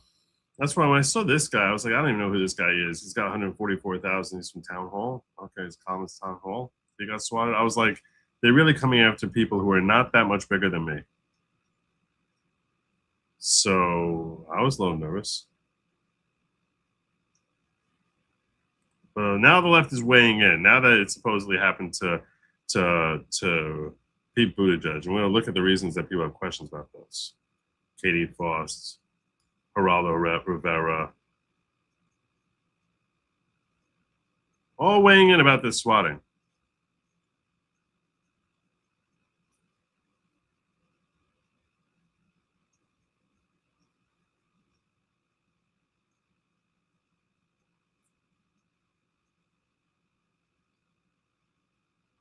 I don't think he was swatted.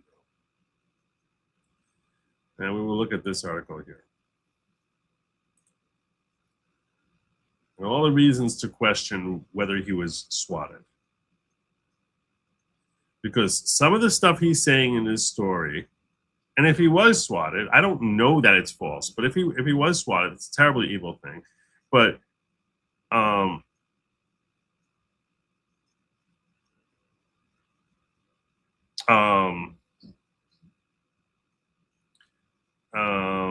if he was swatted, it's terribly evil, terribly evil. But there's a lot of reasons to question it because what he's saying doesn't seem to make sense. Pete Buttigieg says he was swatted and is separated from children by Child Protective Services after being accused of unspeakable violent crimes. So this is what he wrote. This is the whole thing as far as what he said.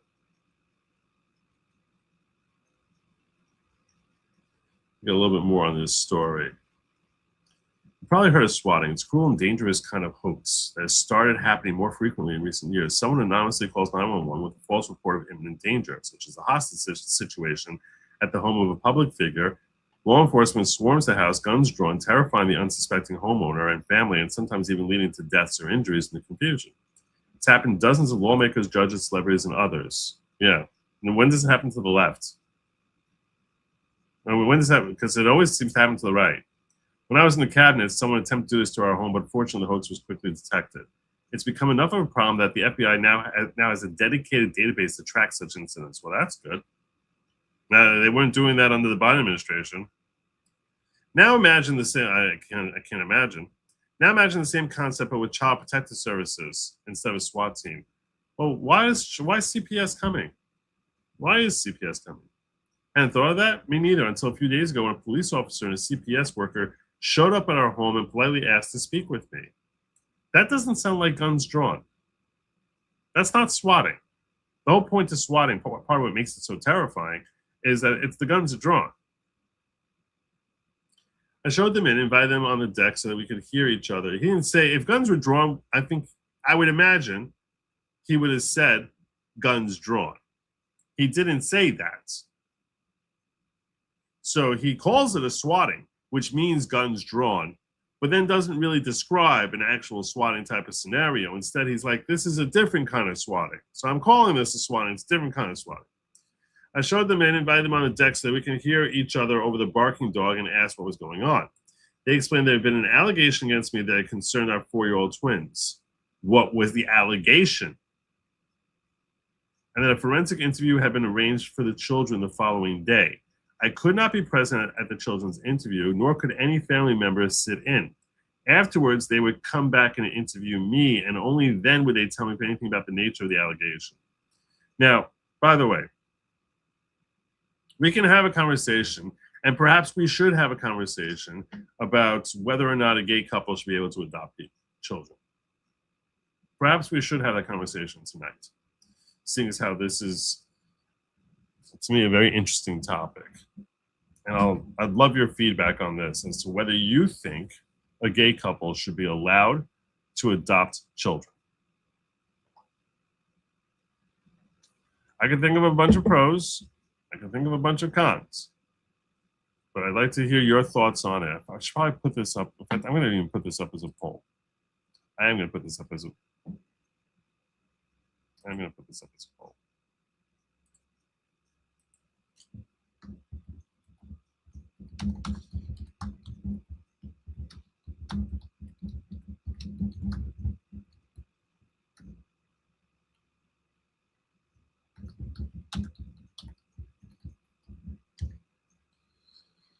Should a gay couple be allowed to adopt small children? I could put in qualifiers of if they're married, whatever the hell that means.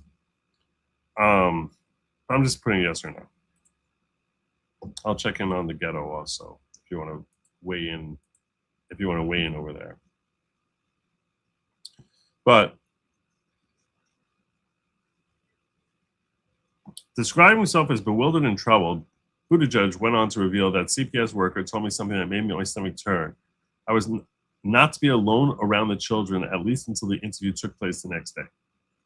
The 24 hours until they returned are among the darkest hours of my life. I tried to get my head around the idea that I'd been accused of something so serious that I couldn't be alone around my own children.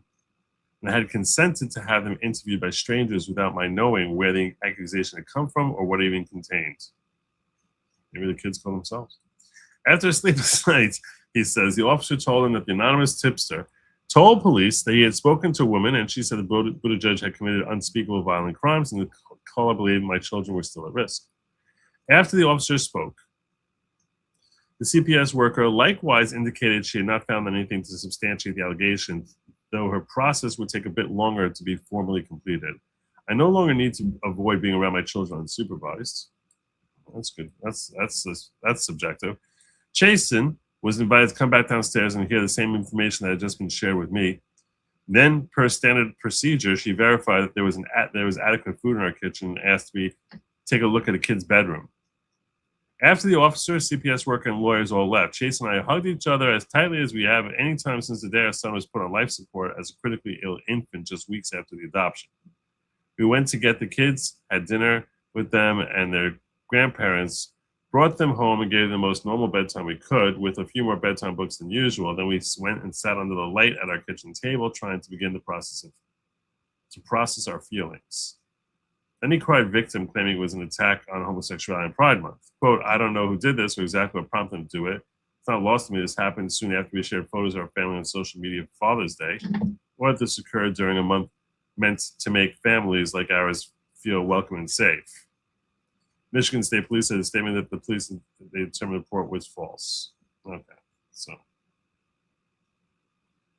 that wasn't the Gateway article I wanted to share with you. I have a different article I want to share with you. I'm going to catch up on some chats and then we'll do that. I'm going to start over in the ghetto. We'll start in the ghetto. Red Delta saying, professional design advice. Consistently use your Good Logic face, hat, logo, and legible Good Logic, and your merch will have the desired effect. Successful, recognizable advertising branding. Thank you, Red Delta. I think that the reason on my merch, I have the same cartoon icon that has been branded together with my channel. That was purposeful. I like to keep using that. The same thing over and over again. The NYPD hat also. So, and I keep using Good Logic. I think I'm doing that. I'm not sure if you say legible, if you all caps put Good Logic. I think that that signature, the same way when you see Tommy Hilfiger, you don't have to read the letters and you sort of know what it is. I think that if I start using that more and more, I think that that could serve the function. Like the L there, I think, and the G and the L, I think that's sufficient. People need to read every letter of it.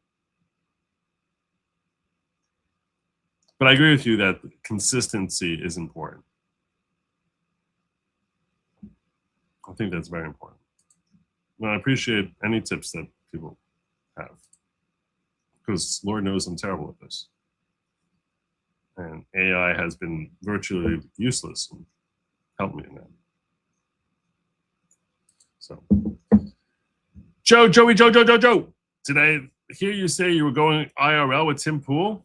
You did? You did. God willing on, if so, when? God willing, it's supposed to be on July 16th. So it's like in 3 weeks, 2.5 weeks. Also, I love the last couple of thumbnails featuring an AI. Thank you. Thank you. The, and sometimes they make me not look like me. I have been using AI more on the thumbnails. If I feel it strays too much from looking like me or any other persons that are in there, I will like redo it. And this picture of tonight's thumbnail, for example, that's an actual picture of me. That's an actual picture. That's not AI. I mean, the AI created the overall total image, but I uploaded the picture and it looks the same as the picture I uploaded. So it's I can prove it if I have to. If I have to. If I have to. See this here.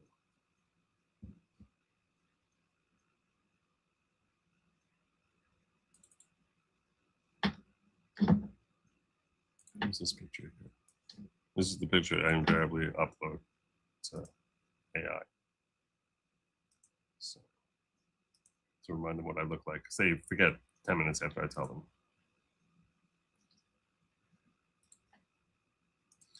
But thank you. Thank you very much.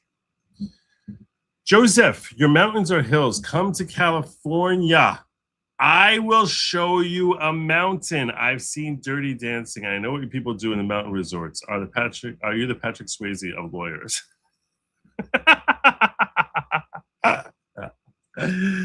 Okay, let me explain something to you.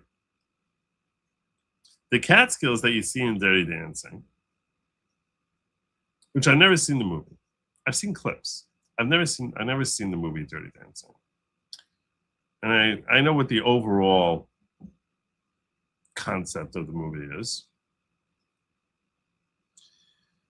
the way from the clips, what I've seen portrayed in the mountains is a very, very accurate portrayal of the mountains circa 1960, 1950s, 1960, whenever that setting was supposed to be. Mountains are very different now, particular bungalow colonies and stuff like that. They're very, very different today than they were 70 years ago. It's true, Jews will descend upon the Catskill region for the summer, much as they did 7 decades ago. But the housing accommodations and everything that's set up there is very, very different today than it was back then. So, but I guess it really depends on who you ask. Yeah, I'm gonna have to get out of your DMs, JH. I told you, don't make it weird. Amazing Disgrace says, how do you swat cat turd? Hello, police. This is cat turd. Help. I think people know his real name. I don't know what it is. I think people know his real name. Evening, Joe. GMB member for 27 months. I gotta give you the horn. I should give the horn to Eric Karen also for that. 25 months. GMB saying, hey, evening, Joe. Hate to be the bigot tonight, but children need to be protected, and this degeneracy is no place for a child. Let me see how my poll is doing. Yeah, I had a feeling you were going to go there. Yeah. This is the article that I wanted to share with you from Gateway Pundit. Before we get into the whole thing about gays adopting. Questions emerge about Pete Buttigieg's story of being swatted and separated from his children by Child Protective Services. Pete Buttigieg's harrowing swatting story from last week is now coming under scrutiny, suggesting he may not be telling the entire truth. He's definitely not telling the entire truth, that's for sure.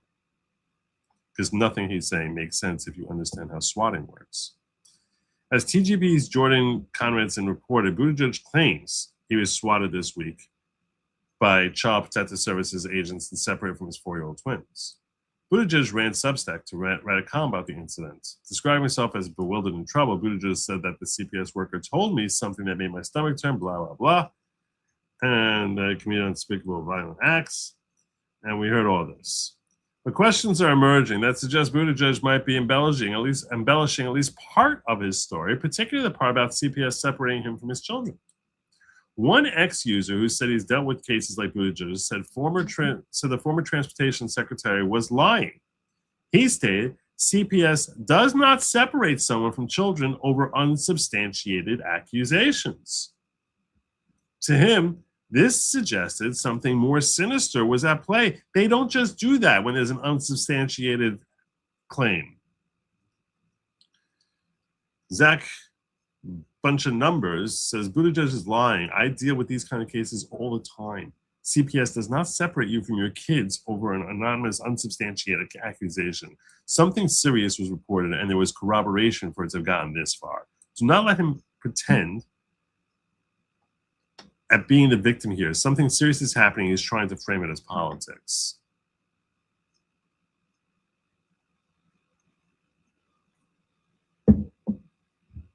They're trying to add context, but the reality is just because they say there's nothing there doesn't mean there wasn't corroborating evidence.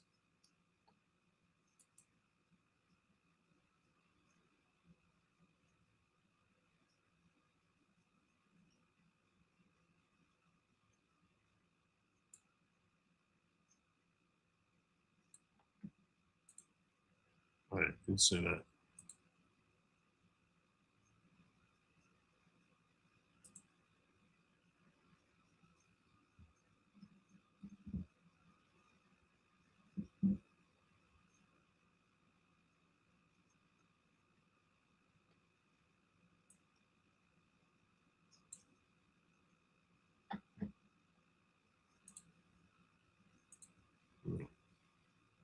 Andrew Kloster, a former Trump administration lawyer, alleged that Buttigieg had acted weird around his kids when he and Chase were his next-door neighbors.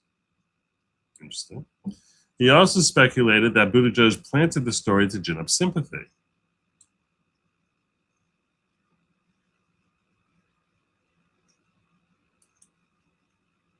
Check this out. Odds he hired someone to plant a false report to gin sympathy and campaign trail story are fairly high. This guy was a next door neighbor.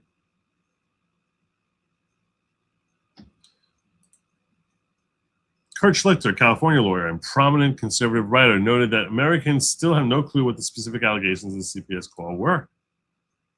Why doesn't he tell us what they were? If they were false, why don't you tell us what they were? Tell us what they were.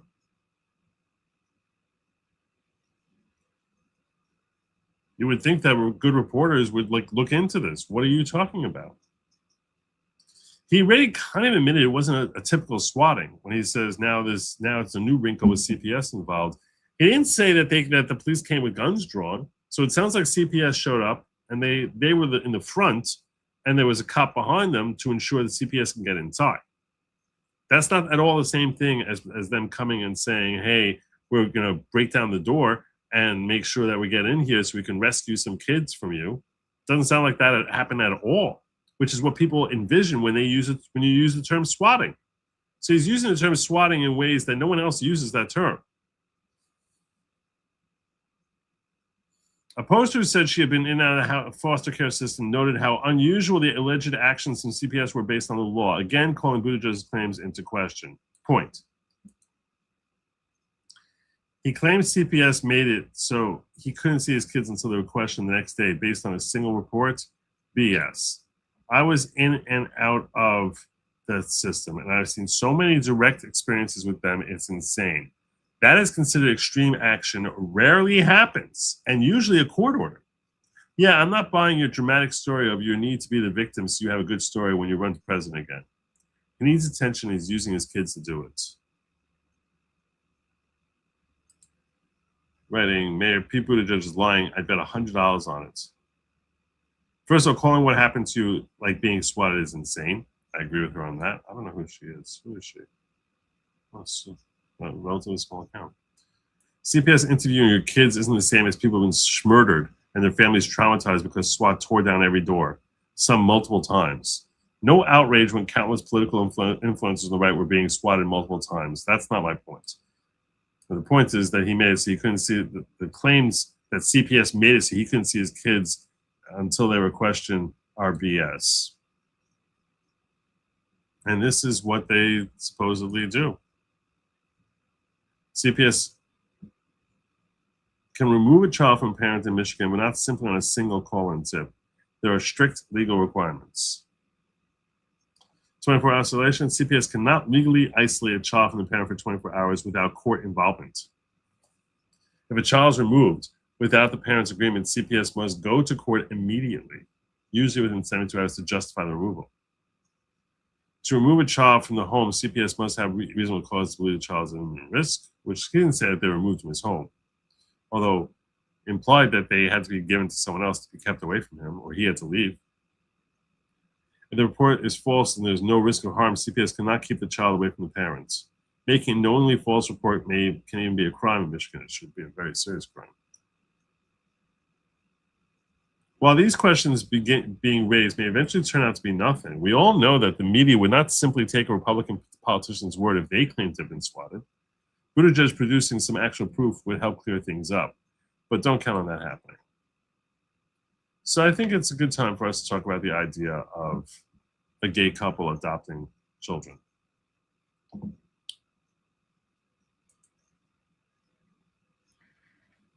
I think that's something we should have a discussion about, because I don't know if I've ever talked about this on the channel, and it's weird that for me to come across something I haven't talked about on the channel, or I don't recall talking on the channel.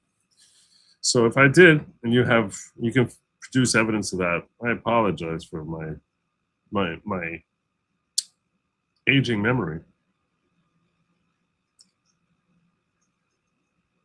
The pros are it's another couple that can help, you assume that living in a relatively could be normal situation for the most part, assuming that you're dealing with a couple which is not going to expose them to,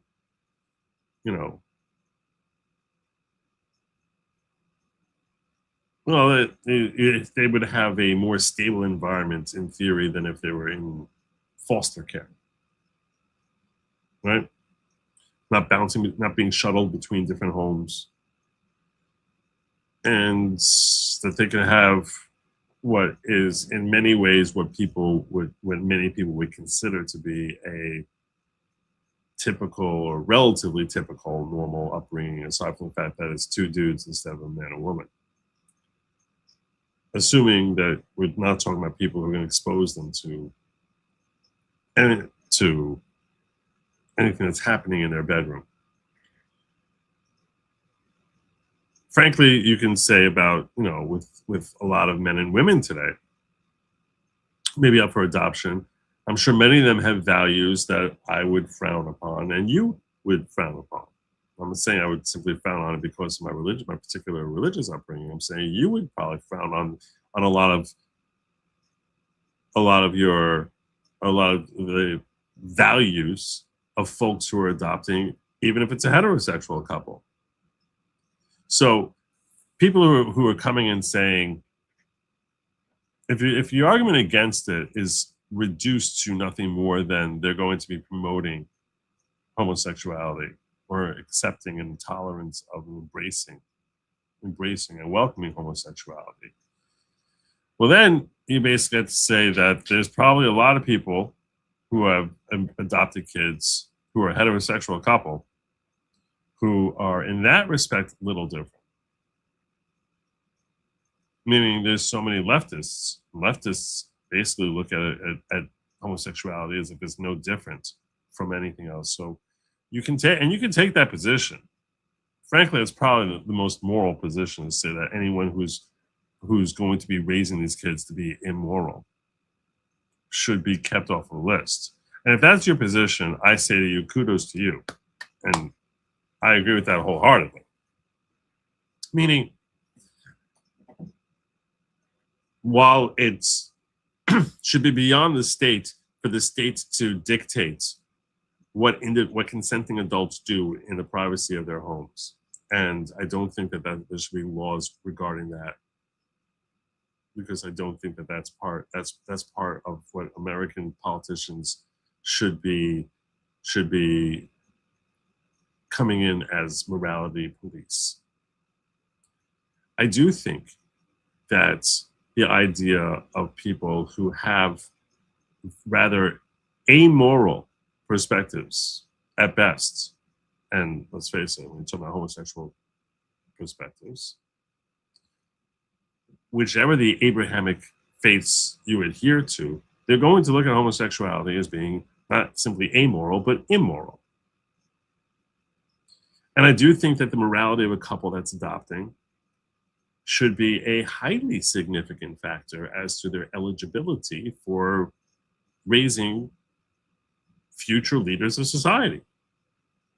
They're basically saying we are appropriate for breeding the mindset and culture of the next generation.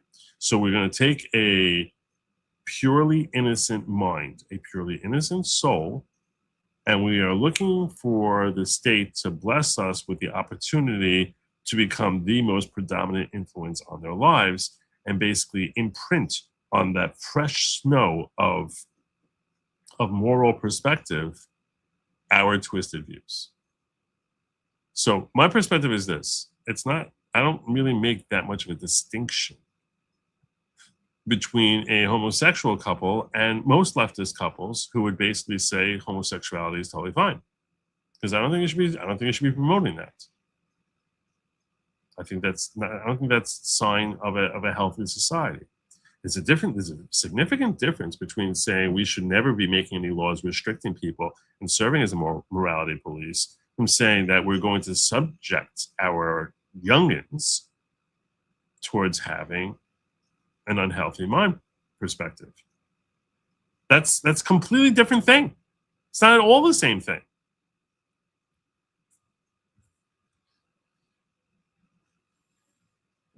Now, I don't know about the constitutionality of that, but I do know that if you're curious about the law about this, that the topic of various religious institutions that have foster care from my understanding, my recollection, I haven't looked at this in over a year, but I have looked at it within the last 3 years. So I'm not talking completely out of left field on this. I think it was relatively recent, might have even been a Supreme Court case, which was talking about, I think in Pennsylvania, that there was a situation with a, Sisters of Agatha of Philadelphia. I totally made up the name, but you understand what I'm saying. It was some Christian, it was like some Catholic organization being run by folks who were linked to the church, who were refusing to, I don't remember if it was assign foster care or adoption to homosexual couples. And I believe that that was upheld by the state as not being a constitutional, that was upheld by the court as not being a constitutional violation. I remember seeing something to this effect. I certainly could not name the case, and as I said, I'm positive I got the name of the religious institution wrong. I'm positive it's a different name, but I do think it was something like Sisters or something. And I think that that's the way it should be. The way it should be is there's a difference between policing what people do in their own homes and saying we're going to throw innocent children into those homes.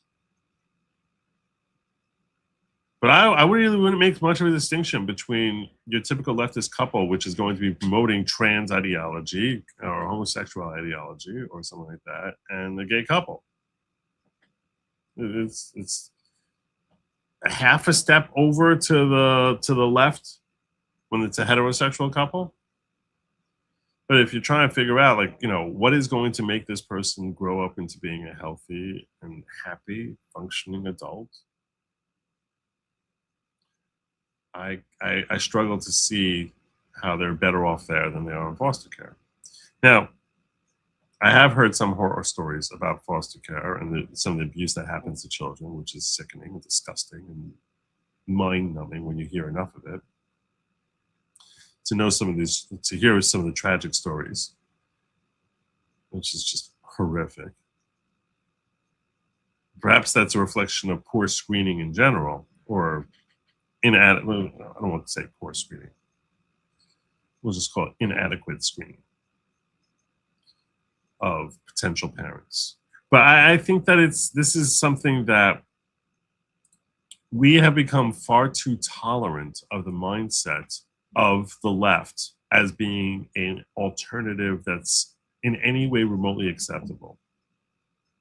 I'm just sharing with you my personal opinion on this.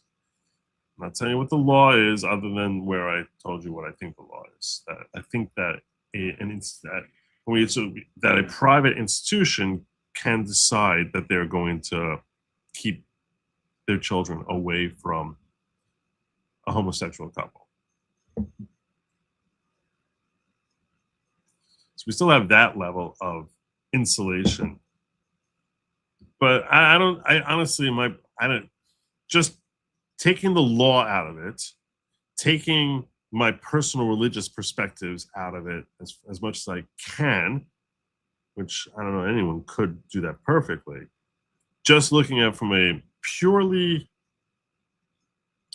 logical perspective, as much as I can focus in on a reasoned perspective, I see very, very little distinction between putting let's just put it like a mind that anyone 5 or under inside the home of a homosexual couple versus a leftist couple which says homosexuality is totally fine. I struggle to see the difference. You're going to tell me it's reinforced much more strongly, I guess, because they see it every day, becomes part of their daily thing. I guess in that sense it's a little bit worse. Yeah. I guess if I had to choose between a homosexual couple and a leftist couple, but here's the thing, the leftist couple which is saying homosexuality is okay, is perhaps every bit as likely to be encouraging their adopted kid to go trans. Is that not worse? I think it's almost certainly worse. assuming that you're against homosexuality, as if you're breeding homosexuality into our children, you're going to tell me that if you have a scenario where you have a kid, your own offspring, were to come to you and tell you that they believe that they're trans, you tell me that you wouldn't wish 1,000 times that they would have said gay instead? Almost certainly, yes. I think virtually everyone you would agree with me on that. So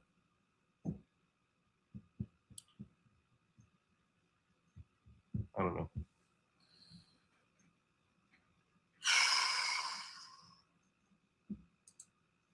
So if you have some heterosexual couple which is promoting transing to their kids, I think that's worse. I'm sorry, if you have a heterosexual couple that's promoting transing their kids, the idea of accepting, like, sure, you might have been born in the wrong body.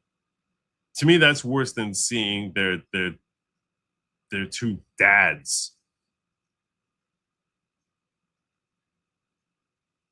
It's all, but I feel as if I'm parsing. I literally feel as if I'm parsing between, is it worse to have your left hand your left hand cut off or your left leg? Like, I feel as if I'm really these are terrible things. It's a shame how society has devolved the way it has. I know this is saying this sort of thing is basically what they'll be playing in every political ad that's being run against me. If I ever decide to run for office, I'm just telling you reality. I'm telling you reality. And there's a difference between what the law is. And I said, I don't think it's the government's place to be policing what happens in the bedroom. But who should be, where we should be placing our children as far as putting them in a healthy place? Yeah, I think that's very critical. That's perhaps the most essential thing as far as what you're doing. The first thing you're doing is make sure it's a stable home, that there's not going to be physical abuse. And the next thing is psychological and emotional abuse.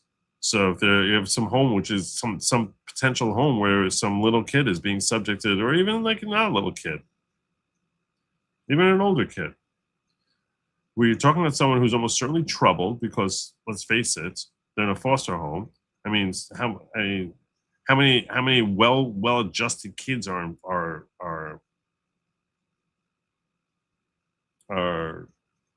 available for adoption?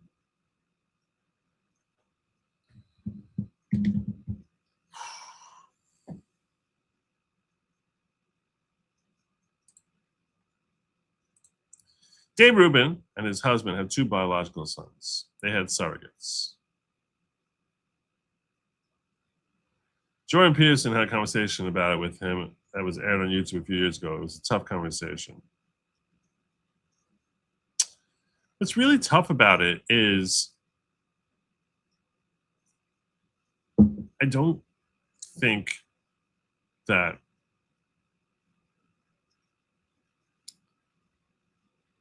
I don't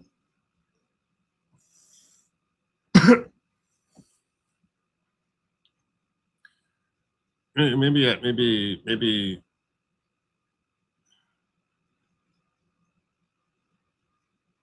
we as a society have become very tolerant of homosexuality. Become very, very tolerant of homosexuality in ways that many would argue we should not have become. This feels like it's a step too far. It's a step too far. And just because I don't want the police breaking down your door for like doing whatever you're doing with another consenting man doesn't mean I want to put children in your vicinity and under your care. It's really that simple. It's really that simple.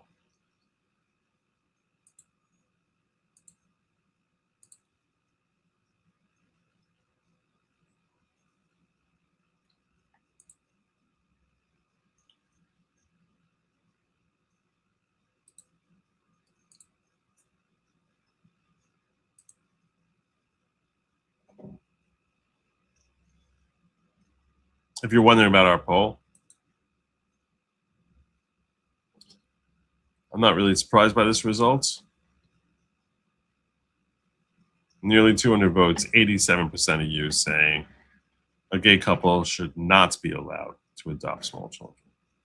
So, Zealand says, Joe, no lesbian should be allowed to adopt. The divorce rates are much higher than average at around 30%, so they can provide a stable home. Yeah, listen.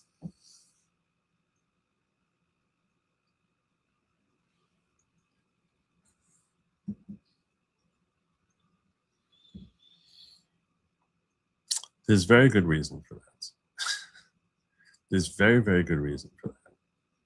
That they would have the highest divorce rate. I mean, just think about it. Just think about it. How would it not? How could it not be that way? How could it not be that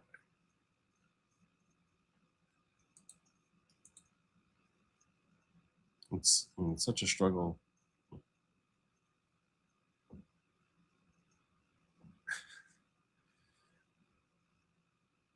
Okay.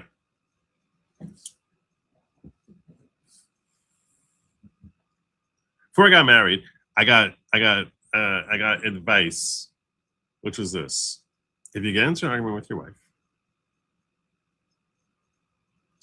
and then you realize after you spend time thinking about it that you were wrong, then obviously you have to apologize. If you get into an argument with your wife, and after you really, really think about it, you're like, no, she was totally wrong on this one, then you certainly have to apologize. And I was just like, that shouldn't be. That shouldn't be.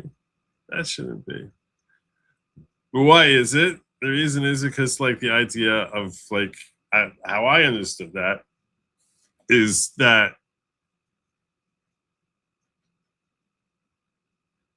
there's a certain element of crazy that's just like you have to, like, basically, that when they go that far off the reservation, someone who in general is, you know, a good woman, you sort of like just gotta like just let it go. Just let it go. Now you have two people in the same house trying to coexist. Of course.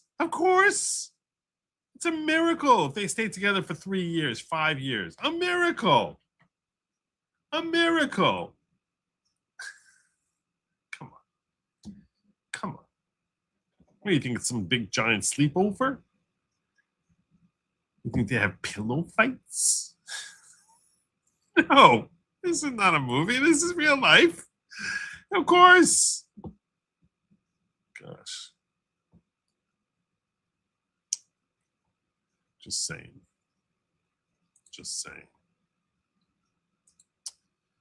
This is the episode I really need to bury if I ever were to run for public office. This is the episode. It's gonna get clipped and diced up. And be like, so Joe, give us your thoughts on this.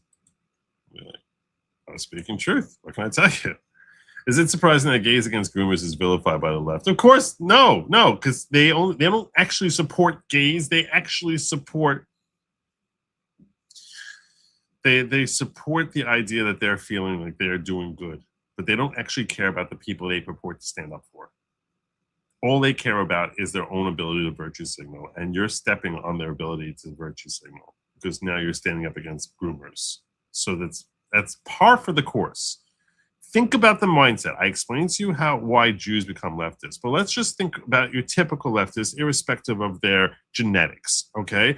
Think about this for a second.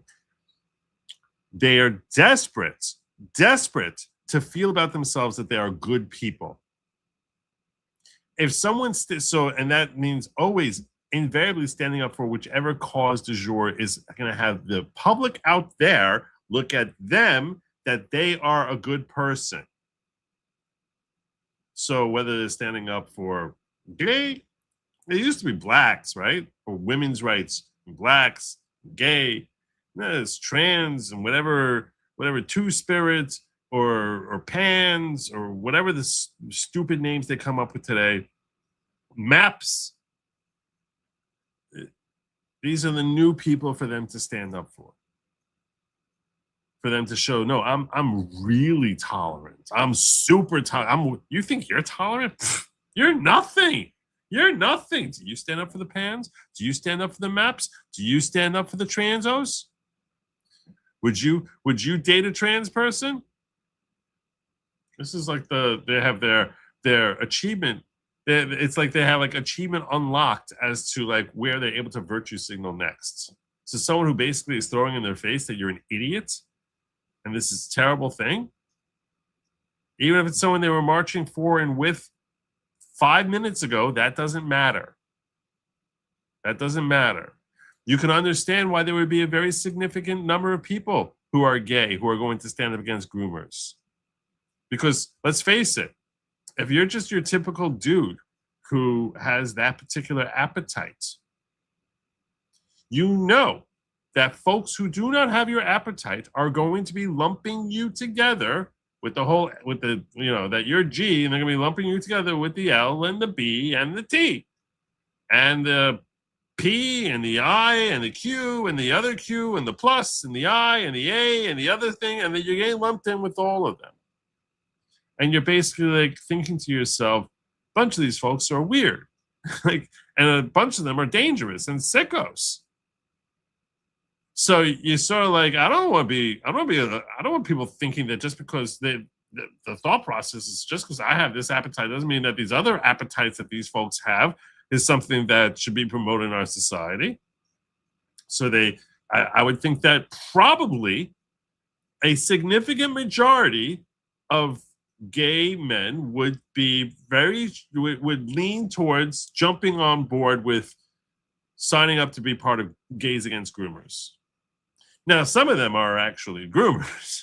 So for them, they'd be like, no, we have to be tolerant. We have to be tolerant. We have to be tolerant. And it's like, really, they don't want to stab themselves in the neck. So like, what are they going to do?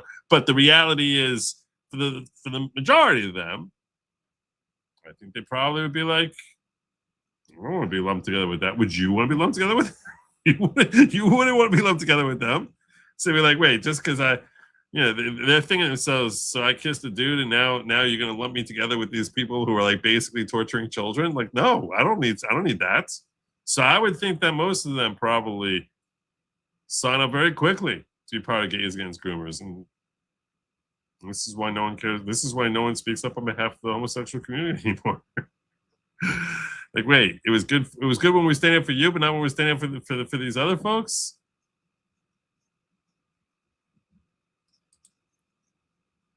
I don't think you want to be associated with that.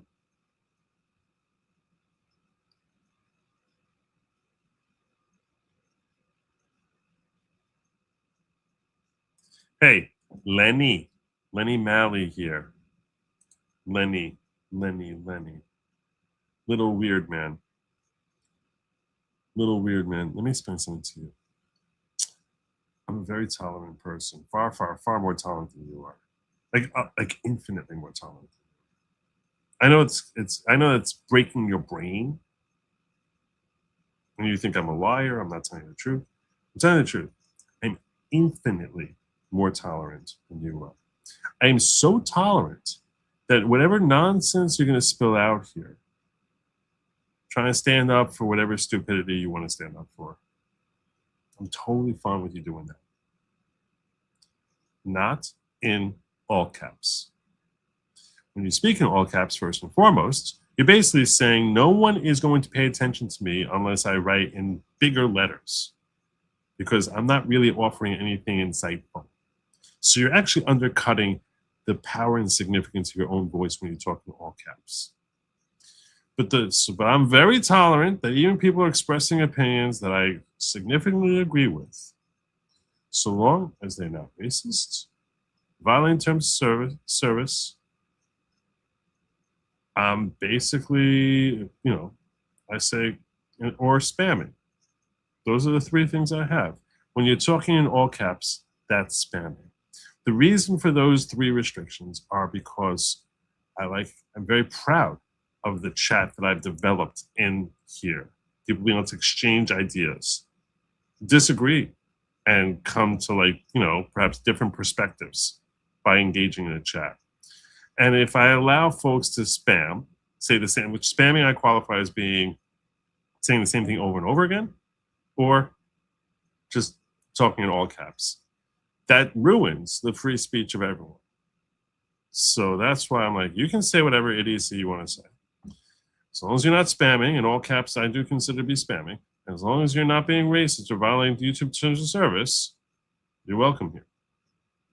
Because I'm much more talented than you are, and you're not talented.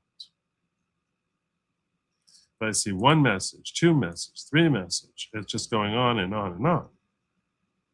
It's on and on and on. So you're still doing it. I'm running out of patience. I'm running out of patience.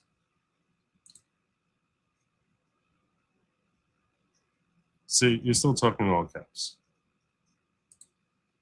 You're talking in all caps. You gotta stop. All right.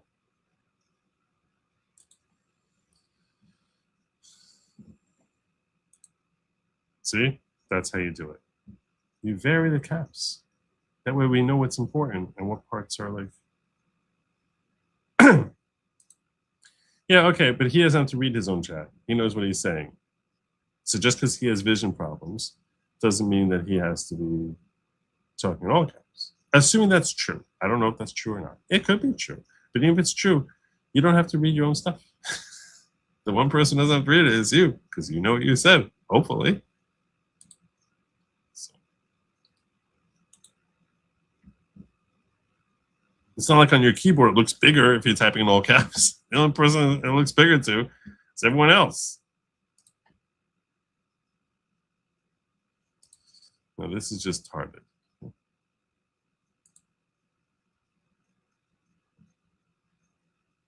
I think he left. So.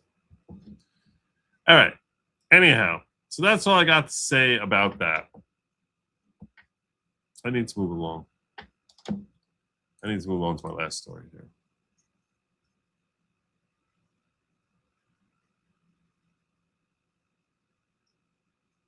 But anyway, Uzelian's point about the lesbian is that lesbians should not be allowed to adopt. Their divorce rates are much higher than average, around 30%, so they can't provide a stable home. Yeah.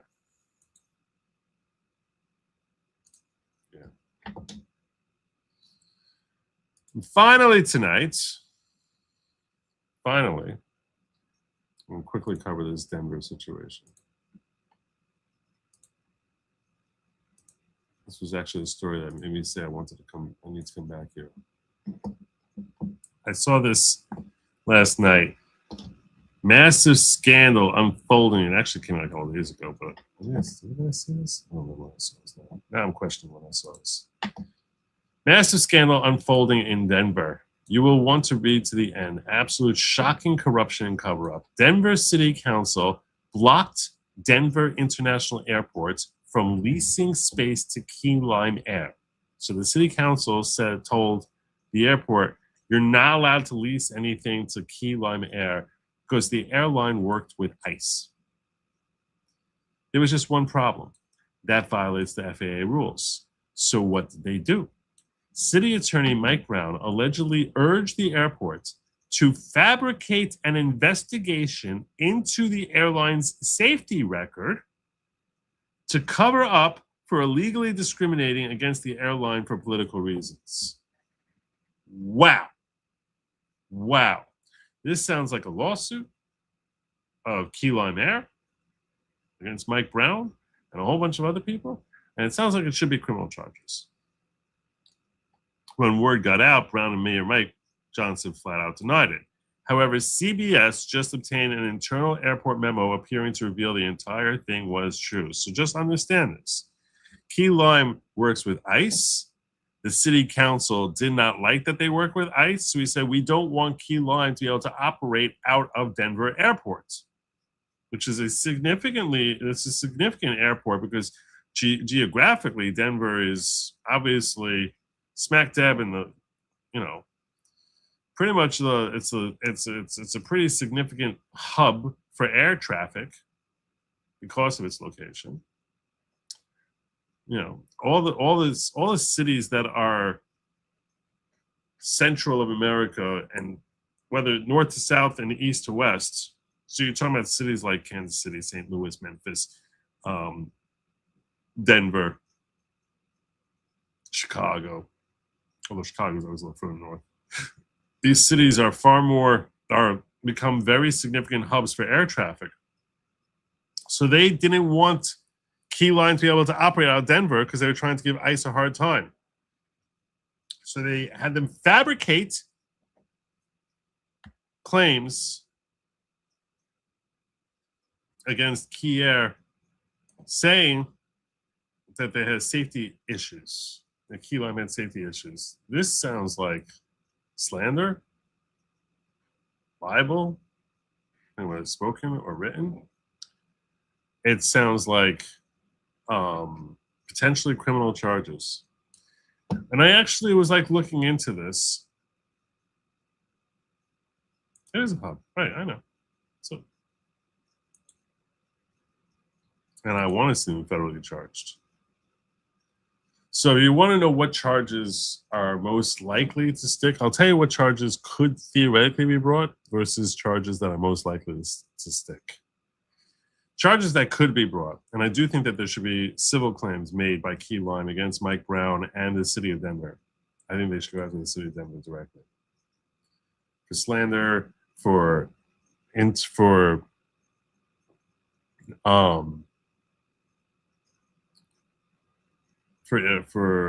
interfering with economic prospects. So whatever damages they had that way, you're not allowed to do that. It's not unfair competition because they're not competing. But I think that there should be criminal charges. I really hope that Todd Blanche goes after them. I really hope he goes after them hard. So one potential statute would be 18 U.S.C. 1001. I actually was talking to Grok about this, and I did do this on Friday. Now that I'm thinking about it, I did this on Friday. So I'm going to pull my Grok conversation and we'll review the different questions. I'll read to you how the conversation went. I'll tell you what Grok's thoughts were on it. Some of Grok's responses I agree with. The ones I disagree with, I'll share with you. So what I started with was Libs TikTok is reporting Denver City Council is involved in a scandal. And they just went through the whole statement. Back in December 2025, Denver City Council voted 11-1 to block Key Lime Air from leasing a modest 1,200 square foot of office storage space at Denver International Airport.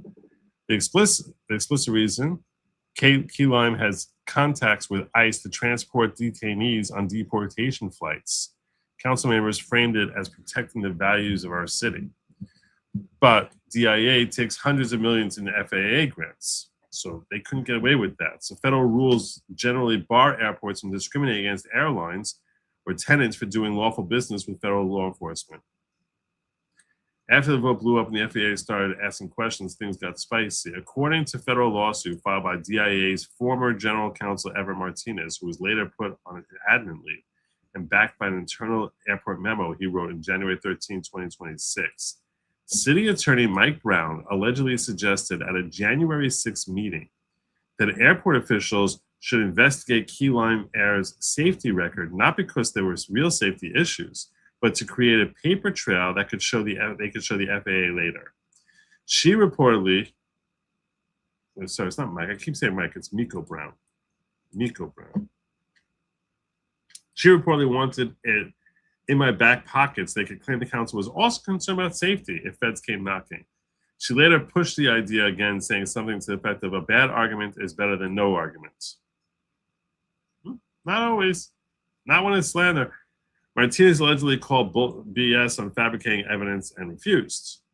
The airport didn't run a fake safety probe. So that's a good thing for them.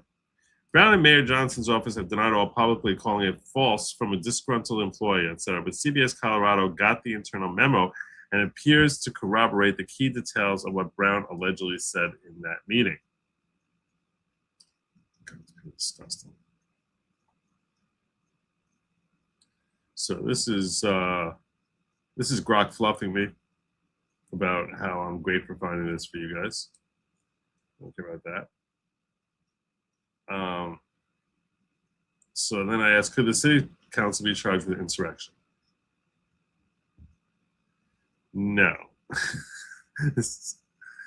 Denver City Council or its members could not realistically be charged with insurrection over the Key Lime Air lease vote or the alleged cover-up suggestion. Insurrection federal law is 18 U.S.C. 2383.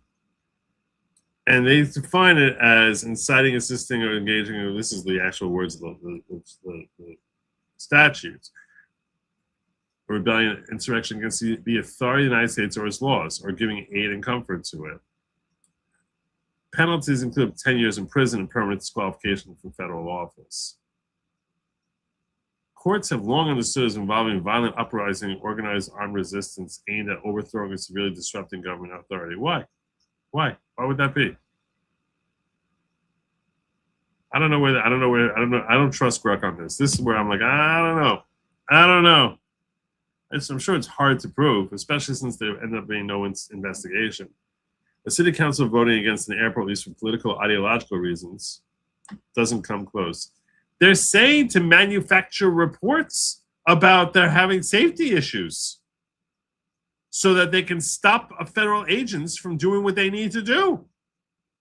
I mean, they're looking to basically break the law, file a false report with a federal agent, with a federal agency, for the purposes of stopping other federal agents from doing what they have to do. Meaning the federal agency that they wanted to file with was the FAA, and in order to stop ICE agents from carrying out their lawfully protected work, lawfully mandated work. So I don't know why you're saying it has to be violence.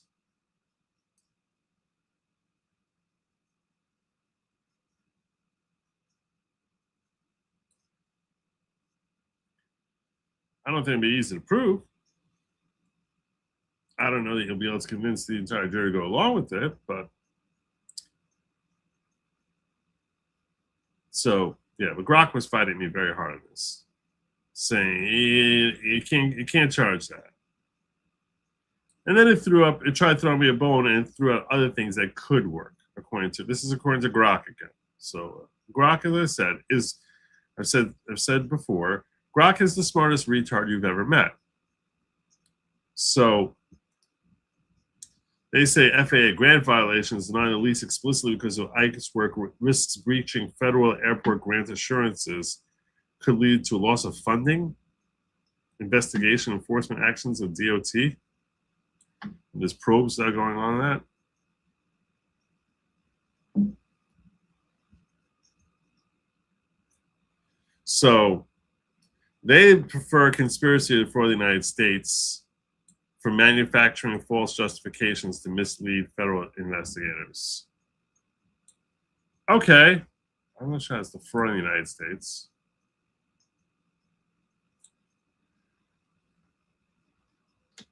I do think that you could have false statements under 18 U.S.C. 1001. But the airport pushed back, no fake probe was launched, and officials have denied it. And you do have your civil liability.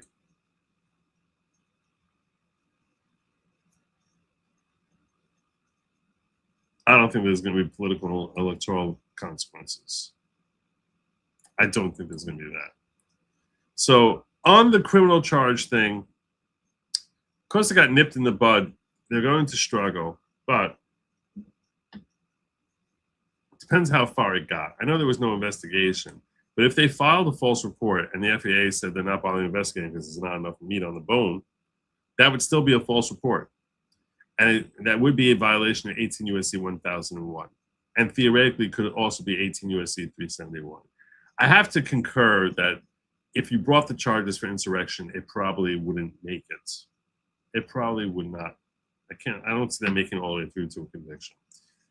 But I do want to see them go after them for 18 U.S.C. 371, especially if there was a report filed with the FAA. Now, they say, the way they frame this story, they frame it as that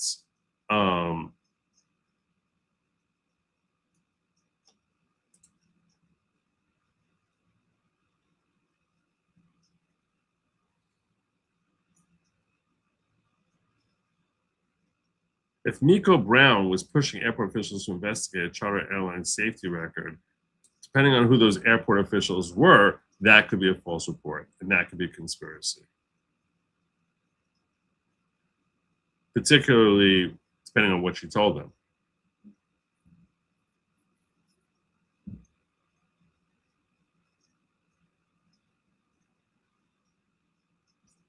I do think we should cut their funding. Problem is, you cut their funding, but like, we can't afford to pay for run our airport in a way that's safe. So it's sort of like damned if you do, damned if you don't over here. But I wanted to call attention to you because you just can see how sickening the left has become over trying to enforce it. But there's no morality. There's zero morality here. It's horrifying. It's really horrifying. And that's what I got for you tonight. I'm feeling kind of tired now. Something got hit with it while I was reading that story. So I am going to land my plane here and tell you that, God willing, I will be back tomorrow evening. Maybe with a guest. Maybe. Who knows? You only know that if you follow me over at goodlogic.locals.com. That's goodlogic.locals.com. Urge you to check out our new merch store and sign up there, and definitely stay away from lab meat because it was never meant for you. It's meant for Alphabet. It's meant for they, them. It's not for you. It's for they, them. And what else did I want to tell you? Oh yeah. Right. I guess I should say, do not eat the bugs. Don't do it. It's terrible. Awful. Ooh, gross. Disgusting. Have a good night, everyone. Till tomorrow. Godspeed.